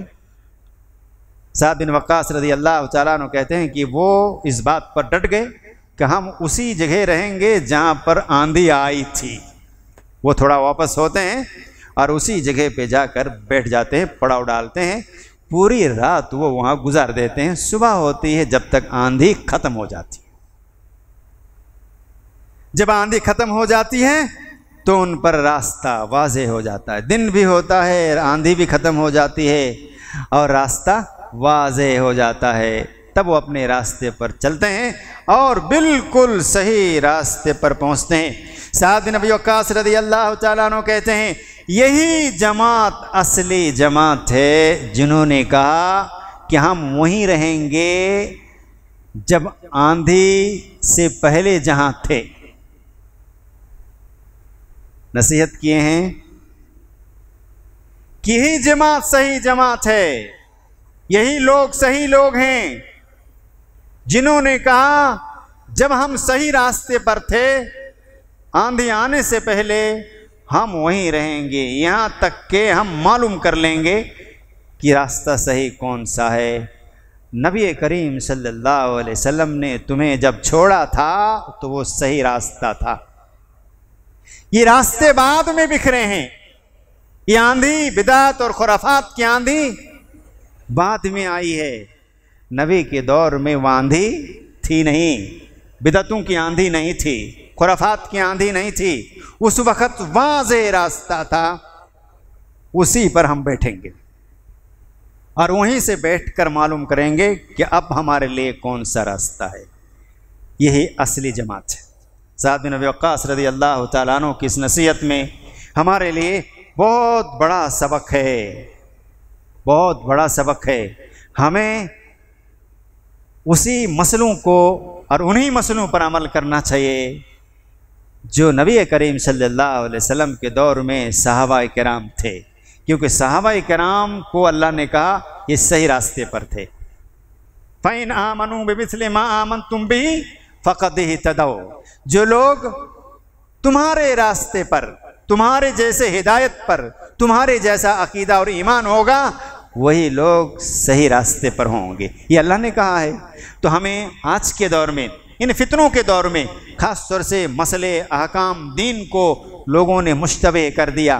شیعہ بھی بولتا ہے دلیل دے کر، قرآن کی دلیل دے کر بولتا ہے کہ ہم صحیح پر ہیں، بریلوی بھی بولتا ہے اور قرآن حدیث کی دلیل دے کر بولتا ہے ہم صحیح پر ہیں، تبلیغی جماعت بھی بولتی ہے ہم صحیح پر ہیں، اہل حدیث بھی بولتا ہے ہم صحیح پر ہیں، مشتبہ ہے۔ کیا کرنا ہوگا؟ ہمیں سعد بن وقاص رضی اللہ تعالیٰ عنہ جیسے جنتی صحابی کی نصیحت پر عمل کرنا ہوگا۔ نبی کریم صلی اللہ علیہ وسلم نے جو صحابہ کرام کو چھوڑا تھا جس راستے پر، وہ راستہ کیسا تھا؟ ہم اسی پر بیٹھیں گے، ہم وہیں پہ رہ کر ڈھونڈیں گے کہ صحیح کیا ہے اور غلط کیا ہے۔ لائیے، میلاد النبی نبی صلی اللہ علیہ وسلم کی صحابہ کرام کے دور میں تھا، ہم کیوں گمراہ ہوں گے؟ ہم وہیں بیٹھیں گے، صحابہ کرام جہاں پر تھے واضح راستہ تھا، ہم وہیں بیٹھیں گے۔ قرآن خوانی نبی صلی اللہ علیہ وسلم کے دور میں تھا؟ کوئی میلاد نبی صلی اللہ علیہ وسلم کے دور میں تھا؟ 40واں نبی صلی اللہ علیہ وسلم کے دور میں تھا؟ اس طرح کی بدعتیں نبی صلی اللہ علیہ وسلم کے دور میں تھی؟ نہیں تو ہم وہیں رہ کر ڈھونڈیں گے صحیح کیا ہے اور غلط کیا ہے۔ بہترین سبق ہے یہ سعد بن وقاص رضی اللہ تعالیٰ عنہ کا، یہ آپ پڑھ سکتے ہیں اس کو، تاریخ دمشق جو ابن عساکر کی کتاب ہے، صفحہ نمبر 496 میں واقعہ موجود ہے۔ ایسے ہی دشمنوں کا مسلط ہو جانا ہم پر، یہ بھی بہت بڑا فتنہ ہے۔ ہم تو آپ کے سامنے فتنوں کی نشانیاں بتانے میں رہ گئے، ٹائم ہو گیا، ابھی علاج باقی ہے، کن فتنوں سے ہم کیسے نجات پا سکتے ہیں۔ ہمارا موضوع اصل ہے فتنوں کے دور میں نجات، تو یہ فتنے کی نشانیاں ہم بتا رہے تھے۔ تھوڑی ایک بات سن کر پھر آگے بڑھتے ہیں۔ دشمنوں کا مسلط ہو جانا بھی ہم پر بہت بڑا فتنہ ہے، جیسے کہ پیچھے آپ سن لیے، ابھی حالات جو سن لیے ہیں، اور یہ بہت بدترین فتنہ ہے۔ اس کے تعلق سے ابو داؤد رحمہ اللہ نے اپنی کتاب میں ایک حدیث کو پیش کیے ہیں، حدیث نمبر 4297 حدیث نمبر ہے، اور ثوبان رضی اللہ تعالیٰ عنہ راوی ہے۔ اس کو سن لیتے ہیں، تب 2-3 باتیں اور ہم لوگ آگے سنیں گے۔ راوی کہتے ہیں، قال رسول اللہ صلی اللہ علیہ وسلم یوشک الامم ان تداعى علیکم کما تداعى الاکلۃ الی قصعتها۔ لوگوں، نبی صلی اللہ علیہ وسلم نے فرمایا کہ لوگوں یاد رکھنا، قومیں تم پر ٹوٹ پڑیں گی، ایسے ٹوٹ پڑیں گی جیسے لوگ دسترخوان پر کھانا کھانے کے لیے ٹوٹ پڑتے ہیں، دسترخوان پر کھانا کھانے کے لیے ٹوٹ پڑتے ہیں۔ فقال قائل، ایک شخص پوچھنے والے نے پوچھا، سوال کرنے والے نے سوال کیا کہ وَمِن قِلَّةٍ نَحْنُ يَوْمَئِذٍ یا رسول اللہ صلی اللہ علیہ وسلم، کہ اللہ کے رسول کیا اس وقت ہم لوگ بہت کم ہوں گے کہ سب قوم ہم لوگوں پر ٹوٹ پڑے گی جیسے لوگ کھانے پر ٹوٹ پڑتے ہیں؟ یعنی ہمیں تباہ کرنے کے لیے، ہمیں ختم کرنے کے لیے ساری قومیں ہم پر، قومیں ہم پر حملہ کرنا شروع کر دے گی، تو کیا ہم لوگ کم تعداد میں ہوں گے؟ نبی کریم صلی اللہ علیہ وسلم نے فرمایا، قال بل انتم یومئذ کثیر، نہیں تم اس وقت بہت بڑی تعداد میں رہو گے، تم اس وقت بہت بڑی تعداد میں رہو گے۔ وَلَكِنَّكُمْ غُثَاءٌ لَغُثَاءِ السَّيْلِ، مگر تم اس وقت ایسے ہوگے جیسے سیلاب میں جھاگ ہوتا ہے، پانی بہتے ہوئے جب پانی خوب بہتا ہے تو اس میں جھاگ کیسے اوپر آتا ہے، جھاگ صابن میں بھی، سرف میں بھی جھاگ آتا ہے نا، ویسا جھاگ کی مانند ہوگے، تمہاری وقات نہیں ہوگی، اندر سے کھوکھلے رہو گے، تم بے وقت رہو گے، تعداد بہت ہوگی۔ سیلاب اگر کسی نے دیکھا ہے سیلاب آتے ہوئے، نہیں تو ابھی ندی میں آ رہا، آج بارش ہونے پر میں نے دیکھا اتنا اونچا جمع ہو جاتا ہے، جس کو ہم لوگ فین بولتے ہیں یا جھاگ بولتے ہیں، وہ اس کی طرح تم بے وقت ہوگے اور تمہارے اندر کوئی طاقت نہیں ہوگی. نبی نے کہا ویسے جھاگ کی مانند ہوگے. وَلَيَنزَعَنَّ اللَّهُ مِن صُدُورِ عَدُوِّكُمُ الْمَهَابَةَ، اور تمہارے اندر جو روب اور دبدبہ ہے ایمان کے لیے، ایمان کی خاطر، یعنی ایمان کی وجہ سے جو روب و دبدبہ ہے وہ تمہارے دشمنوں کی دلوں سے نکال دیا جائے گا. مطلب تمہاری وقت، تم اتنے بے وقت ہو جاؤ گے، تم کو وہ مولی گاجر کی طرح سمجھیں گے. تمہارا ڈر دشمنوں کے اندر سے ختم ہو جائے گا. مطلب صحابہ کرام کا اتنا خوف رہتا تھا دشمنوں کے دلوں میں کہ وہ کانپتے تھے صحابہ کرام کے نام سے. آج بھی اگر 10 مسلمان، صحیح مسلمان اٹھ کھڑے ہوں نا، اللہ سبحانہ و تعالیٰ سے ڈرنے والے، لوگوں سے نہ ڈرنے والے، تو 10 کے مقابلے میں 100 آدمی ڈرے گا. 100 آدمی ڈریں گے آج بھی اگر کھڑے ہو جائیں. تو نبی نے کیا فرمایا کہ دشمنوں کے دلوں سے بھی تمہارا روب ختم کر دیا جائے گا. اور کیا کہا؟ من صدور عدوکم المہابۃ منکم، تمہارے جو روب ہے وہ ختم کر دیا جائے گا. وَلَيَقْذِفَنَّ اللَّهُ فِي قُلُوبِكُمُ الْوَهْنَ، اور تمہارے دل میں اللہ وہن ڈال دے گا. 2 باتیں ہیں، دشمنوں کے دلوں سے تمہارا روب ختم ہو جائے گا اور تمہارے دل میں وہن آ جائے گا. اس لیے تم مقابلہ کر نہیں پاؤ گے، اس لیے تم پر وہ لوگ ٹوٹ پڑیں گے، حملہ کریں گے تم کو ختم کرنے کے لیے. تب صحابہ کرام کہتے ہیں فقال قائل یا رسول اللہ صلی اللہ علیہ وسلم، ایک شخص نے سوال کیا اللہ کے رسول، وما الوہن، یہ وہن ہے کیا جو ہمارے دل میں آ جائے گا؟ وہ تو سمجھ میں آ گیا کہ اب اس وقت ایمان کی کمی ہوگی، ہمارے اندر وقت نہیں ہوگی، دشمن کے دلوں سے ہمارا ڈر ختم ہو جائے گا. مگر یہ آپ نے جو کہا وہن ہمارے دل میں پیدا ہوگا، وہ کیا ہوگا؟ وما الوہن قال رسول اللہ صلی اللہ علیہ وسلم حب الدنیا وکراہیت الموت. وہن دنیا کے پیچھے پڑ جاؤ گے تم، دنیا کیسے ملے گی، دنیا کی محبت، اور موت سے دوری، یعنی موت نہیں آنا چاہیے. کراہیت الموت، موت سے نفرت. کیا ہم سے لے کر آپ تک یہی حال ہے کہ نہیں؟ آج دنیا کی کسی چیز کو حاصل کرنے کے لیے ہم 10 کوششیں کرتے ہیں، مگر آخرت کی ایک چھوٹی سی چیز کو حاصل کرنے کے لیے ایک بار بھی کوشش نہیں کرتے. کیا آج ایسا سماج میں نہیں ہے؟ گارجین لاکھوں روپے خرچ کر کے اپنے بچوں کو دنیا حاصل کرنے والا علم سکھاتا ہے. ڈاکٹر بناتا ہے کہ بہت پیسہ کا انکم ہوگا، انجینئر بناتا ہے کہ بہت بڑا انکم کا ذریعہ بنے گا. کسی کے دل میں خلوص نہیں ہے کہ ڈاکٹر بنائیں گے تاکہ غریبوں کی بھی مدد کرے گا، یہ نہیں ہے. 10 لاکھ روپے 50 لاکھ روپے ڈالتا ہے، ایڈمیشن کراتا ہے MBBS میں. کیوں؟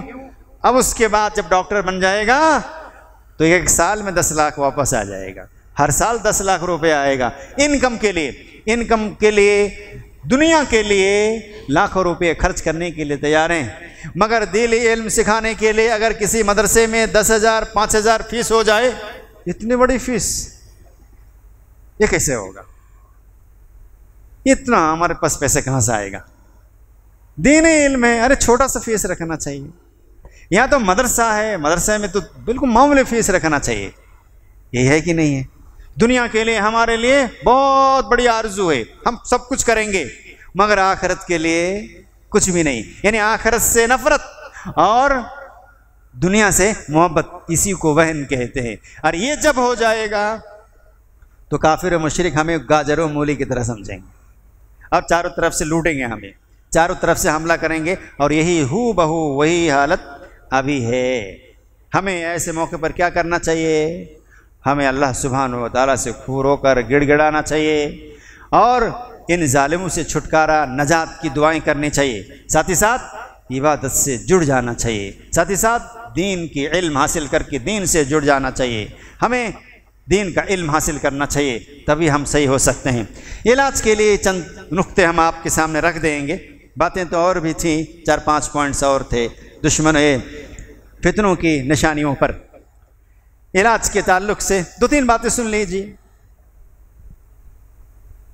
جب حالات بہت بگڑ جائیں، سماج اور معاشرے میں بے-حیائی، فحاشی، بددینی، شرک، خرافات، بدعات کا عروج ہو، بول بالا ہو، ایسے موقع پر اللہ سبحانہ و تعالیٰ کی خوب پناہ مانگنی چاہیے۔ پہلی بات، ایسے موقع پر خوب اعوذ باللہ من الشیطان الرجیم خوب پڑھنا چاہیے۔ جیسی کوئی بری چیز نظر آئے، اعوذ باللہ من الشیطان الرجیم، اللہ شیطان سے اللہ تیری پناہ میں آتا ہوں، اس برائی سے اللہ تیری پناہ میں آتا ہوں، خوب پڑھنی چاہیے، خوب کہنا چاہیے۔ رسول اللہ صلی اللہ علیہ وسلم ہر نماز میں ہمیں پڑھنے کے لیے سکھایا بھی ہے، وہ دعا بار بار پڑھنا چاہیے، تشہد میں بھی پڑھنا چاہیے، سجدہ میں بھی پڑھنا چاہیے، سجدے کی دعا پڑھنے کے بعد یہ دعا پڑھنی چاہیے۔ خاص طور سے آج کے حالات میں آپ اکیلے نمازی ہیں، گھر میں 10 افراد بے نمازی ہیں، کوئی بعید نہیں کہ کل آپ بھی اسی ماحول میں ڈل جائیے گا۔ اپنے ساتھیوں میں آپ اکیلے نمازی ہیں اور آپ کے سارے ساتھی بے نمازی ہیں، بہت ممکن ہے کہ آپ ادھر ہی چلے جائیے گا۔ اس لیے اللہ کی پناہ طلب کرنی چاہیے۔ نبی صلی اللہ علیہ وسلم نے سکھایا، بخاری مسلم کی روایت ہے، یہ دعا ہم لوگوں کو سب کو معلوم ہے، سب پڑھتے ہیں، مگر ہم آپ کو یاد دلا رہے ہیں۔ اس طرح کے الفاظ ہمیں بار بار دہرانا چاہیے۔ کیا کہتے ہیں؟ عائشہ رضی اللہ تعالی عنہا راویہ ہیں، کہتی ہیں کہ ان رسول اللہ صلی اللہ علیہ وسلم کان یدعو فی الصلاۃ، نبی صلی اللہ علیہ وسلم یہ دعا نماز میں خوب کرتے تھے، اللہم انی اعوذ بک من عذاب القبر، اے اللہ ہمیں قبر کے عذاب سے محفوظ فرما لے، تیری پناہ مانگتا ہوں، تیری پناہ میں آتا ہوں، اے اللہ میں تیری پناہ میں آتا ہوں عذاب قبر سے، واعوذ بک من فتنۃ المسیح الدجال، اے اللہ دجال کے فتنے سے بھی تیری پناہ میں آتا ہوں۔ دجال کے فتنے کے بارے میں سن چکے ہیں، ایک حدیث کیا سن چکے ہیں؟ ایسا معاملہ پیش کر دے گا کہ آپ کو ایسا لگے گا کہ یہی واقعی اللہ یہی ہے۔ کیوں؟ معاملوں کو ایسے مشتبہ کر دے گا۔ نبی صلی اللہ علیہ وسلم نے کب سکھائی؟ اور قیامت تک لوگ یہ دعا کریں گے۔ اس کا مطلب کتنا بڑا فتنہ ہے دجال ہمارے لیے۔ تب سے آپ نے شروع کیا، آپ نے خود پڑھا، ہم کو سکھایا اور ہمیشہ پوری زندگی پڑھنے کے لیے کہا کہ وَأَعُوذُ بِكَ مِن فِتْنَةِ الْمَسِيحِ الدَّجَّالِ، اے اللہ مسیح دجال سے تیری فتنہ میں آتا ہوں، تیری پناہ طلب کرتا ہوں۔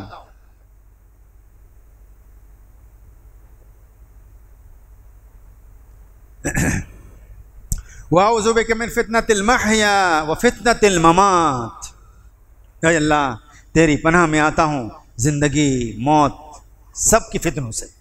زندگی میں کیسے کیسے حالات آئیں گے، بہت سارے فتنے ہیں اللہ، ان تمام فتنوں سے اللہ تیری پناہ میں آتا ہوں۔ زندگی کے حیات کے جتنے بھی فتنے ہیں اللہ سبھی فتنوں سے تیری پناہ میں آتا ہوں۔ موت کے جتنے فتنے ہیں اللہ سب تیری پناہ میں آتا ہوں سارے فتنوں سے۔ اللہم انی اعوذ بک من المعصم والمغرم، اے اللہ گناہوں کے فتنے سے بھی تیری پناہ میں آتا ہوں۔ اتنی فحاشی ہے، اتنی بے حیائی ہے، پتہ نہیں کب زنا میں ملوث ہو جاؤں، اللہ اس فتنے سے تیری پناہ میں آتا ہوں۔ زناکاری اتنی عام ہو رہی ہے، فحاشی بے حیائی اتنی عام ہو رہی ہے، کب کدھر چلا جائے گا، لڑک جائے گا آدمی، اللہ ان فتنوں سے تیری پناہ میں آتا ہوں۔ اس لیے کہا کہ وَأَعُوذُ بِكَ مِن فِتْنَةِ الْمَحْيَا وَالْمَمَاتِ، زندگی کے تمام فتنوں سے۔ اللہم انی اعوذ بک من المعصم والمغرم، تمام گناہوں کے فتنوں سے اللہ۔ ایسے ایسے گناہ ہیں اللہ پتہ نہیں چلتا ہے اور گناہ کا کام ہو جاتا ہے، یا اللہ ایسے ایسے گناہ ہیں جس کے بارے میں سوچ بھی نہیں سکتا ہوں اور وہ سرزد ہو جاتا ہے۔ اللہ سبھی گناہوں کے فتنوں سے اللہ تیری پناہ میں آتا ہوں۔ والمغرم، اور اللہ قرض کے فتنے سے بھی تیری پناہ میں آتا ہوں۔ قرض چھوٹا موٹا فتنہ نہیں ہے، جن فتنوں کا تذکرہ ہوا ہے بڑے بڑے فتنے ہیں یہ۔ قبر کا فتنہ، قبر کے عذاب کا بہت بڑا فتنہ ہے، پہلی منزل ہے، وہاں فیل ہوئے تو سب جگہ فیل۔ مسیح الدجال کا بہت بڑا فتنہ ہے، اگر سامنے آ گیا پتہ نہیں ہمارا ایمان سلامت رہے گا کہ نہیں رہے گا، بہت بڑا فتنہ ہے۔ ایسے ہی زندگی کے جو حیات میں سامنے جو بے حیائی فحاشی سب کے فتنے ہیں، بہت بڑا فتنہ ہے، پتہ نہیں موت کے وقت بھی بہت بڑا فتنہ، آزمائش میں پڑ جاؤں، کہیں اچانک موت ہو جائے اور توبہ کرنے کی توفیق نہ ملے، یا موت کے وقت کچھ غلط کام کرتا ہوا مروں، بہت بڑا فتنہ ہے، یہ بڑا فتنہ ہے۔ ایسے ہی گناہوں کا اور قرض کا بھی فتنہ بہت بڑا فتنہ ہے۔ نبی کریم صلی اللہ علیہ وسلم نے اس شخص کی نماز جنازہ نہیں پڑھائی جو مقروض تھا، ہے نا؟ پھر لمبی ہو جائے گی بات، مختصر بات ہے کہ آپ صلی اللہ علیہ وسلم نے اس شخص کی نماز جنازہ نہیں پڑھائی جس پر قرض تھا، تو بڑا فتنہ ہے یہ، کیونکہ اس کی معافی نہیں ہے، پھر ہمیشہ کے لیے مشکل ہو جائے گا۔ تو یہ فتنوں سے محفوظ رہنے کے لیے نبی کریم صلی اللہ علیہ وسلم دعا سکھائی۔ فقال قائل، راوی کہتے ہیں کہنے والے نے کہا، اور دوسری روایت میں کہ عائشہ رضی اللہ تعالی عنہ نے کہا، ما اکثر ما تستعیذ من المغرم، اے اللہ کے رسول صلی اللہ علیہ وسلم آپ قرض سے اتنا زیادہ کیوں اللہ کی پناہ طلب کرتے ہیں؟ سنیے، قرض والے قرض کو بڑا آسان سمجھتے ہیں جو عام لوگوں میں سے، کوئی بات نہیں یار لے لو یار، بعد میں مٹا دیں گے، بعد میں کر دیں گے۔ سن لیجئے، نبی کریم صلی اللہ علیہ وسلم سے عائشہ رضی اللہ تعالیٰ عنہ کہتی ہیں کہ اللہ کے رسول صلی اللہ علیہ وسلم آپ قرض کے فتنہ سے اتنا زیادہ اللہ کی پناہ میں کیوں آتے ہیں؟ فقال رسول اللہ صلی اللہ علیہ وسلم، تبھی رسول اللہ صلی اللہ علیہ وسلم فرماتے ہیں، ان الرجل اذا غرم حدث فکذب، قرضدار قرض مانگنے والا جب مانگتا ہے تو جھوٹ بولتا ہی بولتا ہے۔ یہ سچ ہے کہ نہیں؟ نبی نے کہا سچ ہے، جو قرضدار ہوتا ہے وہ جھوٹ بولے بغیر ہو ہی نہیں سکتا۔ نبی نے کہا کہ ان الرجل اذا غرم، جب کوئی شخص قرضدار ہوتا ہے، قرض لیا ہوا ہوتا ہے، حدث فکذب، بات کرے گا تو جھوٹ بولے گا ہی بولے گا۔ یا تو قرض نہیں دینے کی بات ہوگی، نیت ہوگی نہیں دیں گے تو جھوٹ بولے گا، یا دوں گا اچھا بعد میں دوں گا، دوسرا بہانہ کرے گا، جھوٹ بولے گا۔ اور کہا وَوَعَدَ فَأَخْلَفَ، وعدہ کر کے وعدہ خلافی کرے گا ہی کرے گا۔ کون؟ جو قرض لے گا۔ یہ عمومی بات آپ نے کہی، الا ماشاء اللہ جو لیا اور پوری کوشش کے ساتھ ٹائم پہ دے دیا، مگر آج ایسا ہے کیا؟ ایسا ہے؟ 1000 میں 1 ملے گا آپ کو جو لیا اور اچھی نیت سے، نہ بھائی قرض ہے مجھ کو دینا ہے کسی طرح سے بھی، لیا اور دے دیا۔ 999 آدمی ہے قرض لینے کے بعد پہلے تو سوچتا ہے ارے دوں گا یار، اگر مانگ بھی لیا ارے قرض ہی نہ لیا بھاگ جا رہا ہوں کیا، یہی نہیں بلکہ کیا کہتا ہے گھر میں، بولے ٹھیک ہے دے دوں گا، 1 مہینے کے بعد دے دوں گا، 1 مہینے کے بعد بولیے اچھا ٹھیک ہے اب دے دوں گا، دوسرے مہینے کے بعد وعدہ خلافی، جھوٹ بھی، دوسرا کام کر رہا ہے۔ ایک قرضدار آدمی آپ کا قرض لیا ہوا ہے، عید کے موقع پر لاکھوں روپے کا کپڑا گھر میں لاتا ہے، آپ کا قرض چکاتا نہیں، ہر جمعہ کو 200 روپے kg گوشت کھاتا ہے، آپ کا قرض چکاتا نہیں، ڈیلی بریانی پکتی ہے گھر میں، آپ کا قرض چکانے کے لیے تیار نہیں ہے، کپڑے اچھے اچھے پہنتا ہے، آپ کا قرض نہیں چکائے گا، سارے کام کرتے ہیں مگر آپ کا قرض نہیں چکائے گا۔ کیا ہے یہی نبی صلی اللہ علیہ وسلم نے فرمایا کہ جھوٹ بولے گا کہ ہم ابھی چکا نہیں پا رہے ہیں، باقی کام کیسے کر رہے ہیں آپ، اسی میں سے کاٹ کاٹ کے جمع کیوں نہیں کرتے ہیں آپ، کوئی ضروری آپ کی بریانی کھائیے، کیا سبزی میں کام نہیں چلا سکتے، اسی سے کاٹ کے بچائیے آپ، لیکن نہیں وہ تو گھر کا مینٹیننس ہے، وہ کیسے روک سکتے ہیں، جھوٹ بولا، جھوٹ بولا۔ نبی صلی اللہ علیہ وسلم فرمایا کہ ان الرجل، یاد رکھیے گا جملہ بخاری مسلم کی روایت ہے، ابو داؤد میں بھی ہے، ان الرجل اذا غرم، آدمی یقیناً جب قرض لیتا ہے مقروض ہوتا ہے، حدث فکذب، تو جھوٹ بولتا ہے، اور وعد فاخلف، وعدہ کر کے وعدہ خلافی کرتا ہی کرتا ہے۔ یہ عمومی بات آپ نے کہی ہے، یعنی میکسیمم لوگ ایسے ہی کرتے ہیں، اس لیے ہم لوگوں کو کیا کرنا چاہیے، ہم لوگوں کو ان فتنوں سے بچنا چاہیے، قرض سے بچنا چاہیے۔ نبی کریم صلی اللہ علیہ وسلم نے ایسا سمجھایا ہم لوگوں کو۔ نبی کریم صلی اللہ علیہ وسلم کی حدیث اور سن لیجیے، مسلم کی روایت ہے، زید بن ثابت رضی اللہ تعالیٰ عنہ راوی ہے، کہتے ہیں تعوذوا باللہ من الفتن، پوائنٹ ہے، نقطہ ہے، خوب اللہ کی پناہ مانگو، اللہ سبحانہ وتعالیٰ کی پناہ مانگو اس فتنے کے دور میں۔ کہا کہ تعوذوا باللہ من الفتن، اس یہ لمبی حدیث ہے، پیچھے بہت ساری باتیں ہیں، آخری ٹکڑا کہہ رہا ہوں۔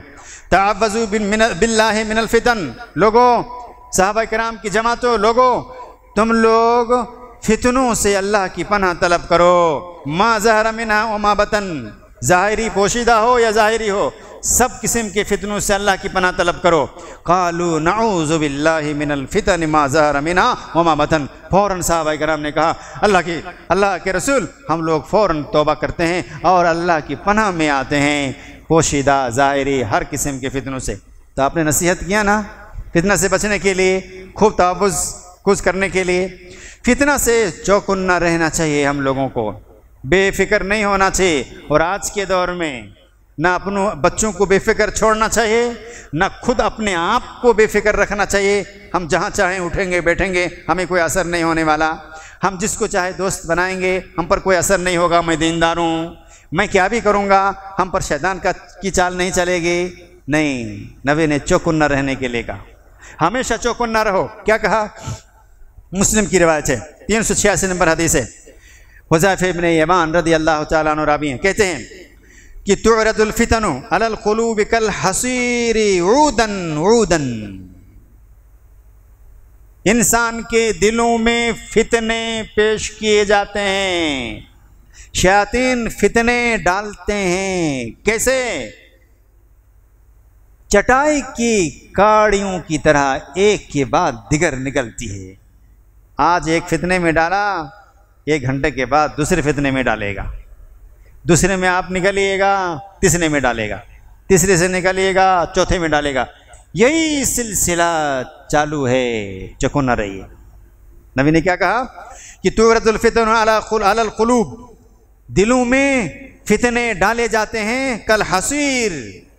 کالحصیر عودن عودن، اس چٹائی کی کاڑی کی طرح، جو کتنی کاڑیاں ہوتی ہیں چٹائی میں، کتنے، ایک نکالو دوسری نکلے گی، تیسری نکالی، بے شمار کاڑیوں کے بعد چٹائی بنتی ہے، اس چٹائی کی کاڑیوں کی طرح بے شمار فتنے ڈالے جاتے ہیں تمہارے دلوں میں۔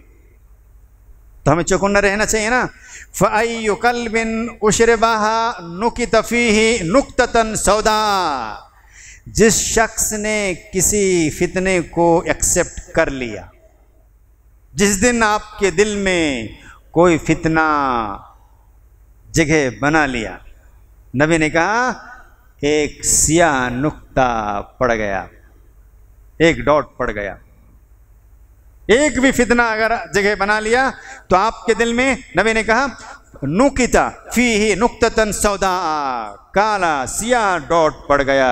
فَأَيُّ قَلْبٍ أَنْكَرَهَا نُكِتَ فِيهِ نُکْتَةً بَيْضَاء، اور جس نے جھاڑ پھینکا، غلط ہے، اعوذ باللہ من الشیطان الرجیم، اللہ کی پناہ طلب کی، چوکن نہ رہا کہ نہیں یہ غلط ہے، میں جا رہا ہوں غلط راستے پہ جا رہا ہوں، یہ آدمی کہہ رہا غلط کہہ رہا، میرا ساتھی غلط بات سنا رہا ہے، فوراً انکار کریے، اور اعوذ باللہ من الشیطان الرجیم آپ نے پڑھ لیا تو نبی نے کہا نُکِتَ فِيهِ نُکْتَةً بَيْضَاء، تو اس کے دل میں ایک سفید ڈاٹ پڑتا ہے، وائٹ خوبصورت ڈاٹ پڑتا ہے۔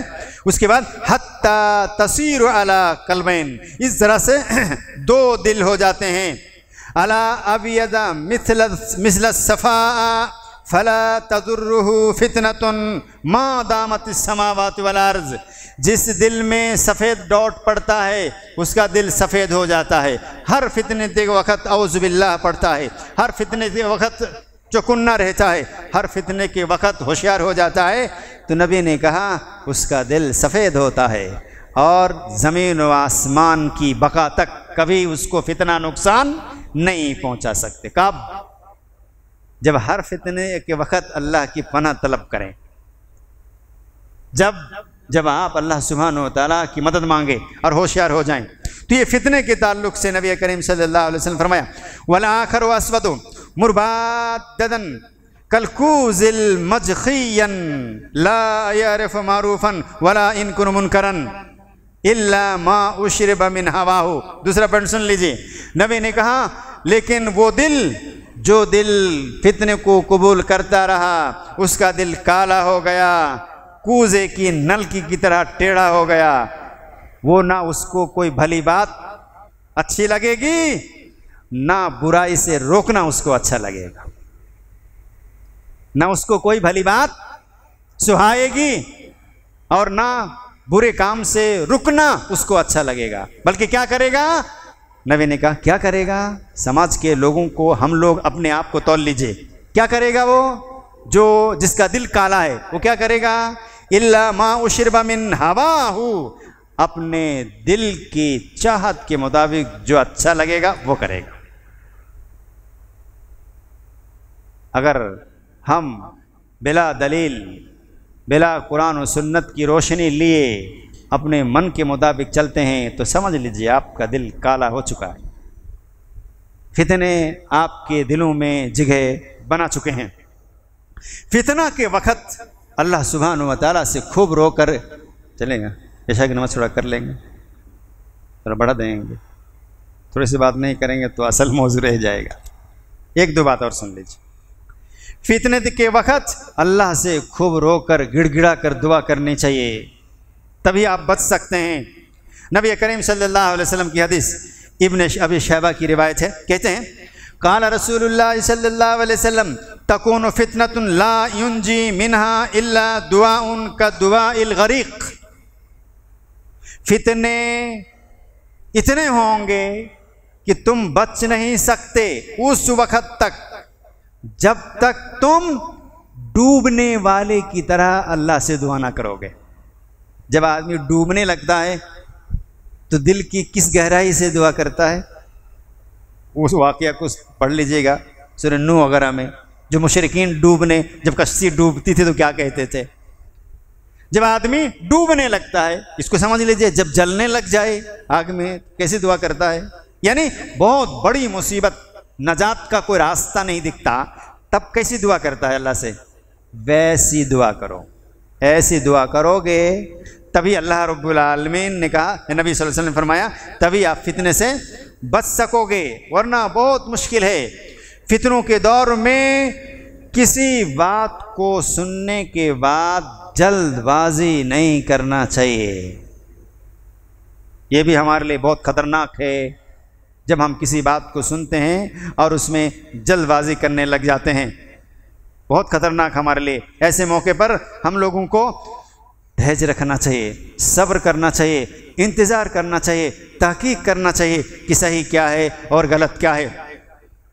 علی رضی اللہ تعالیٰ عنہ لوگوں کو اسی تعلق سے نصیحت کرتے ہوئے کہتے تھے لا تکونوا عجلا مزائع بزرا، خبردار سن لو، تم لوگ خبریں پھیلانے والے اور فتنوں کی تخم ریزی کرنے والے نہ بننا، یعنی کوئی بھی خبر ہم نے سنی اور اس کو بغیر کسی تحقیق کے پھیلانا شروع کر دیا، کسی کے بارے میں کوئی بھی بات ہم نے سنا اس میں اور چار باتیں ملا کر، تخم ریزی کہتے ہیں، چار باتیں ملا کر مسالہ مرچ لگا کر اس کو خوب اچھا سے پیش کر دینا، اس بات سے بچنا، یہ نہیں کرنا، یہ ہرگز نہیں کرنا۔ کہا کہ فَإِنَّ مِن وَرَائِكُمْ بَلَاءً مُبَرَّحًا مُبْلِحًا، یاد رکھنا ایسے کام کرنے کے بعد تمہارے لیے بہت بھاری مصیبتیں پیش ہو جائیں گی، بھاری مصیبتیں آ جائیں گی، تمہارے لیے بڑی بڑی مصیبتیں آ جائیں گی اس کام کے بدلے میں۔ کس کام کے بدلے میں؟ جو سنا اور لوگوں کو پھیلانا شروع کر دیا لوگوں میں۔ اور اس تعلق سے تو نبی کریم صلی اللہ علیہ وسلم نے کیا فرمایا؟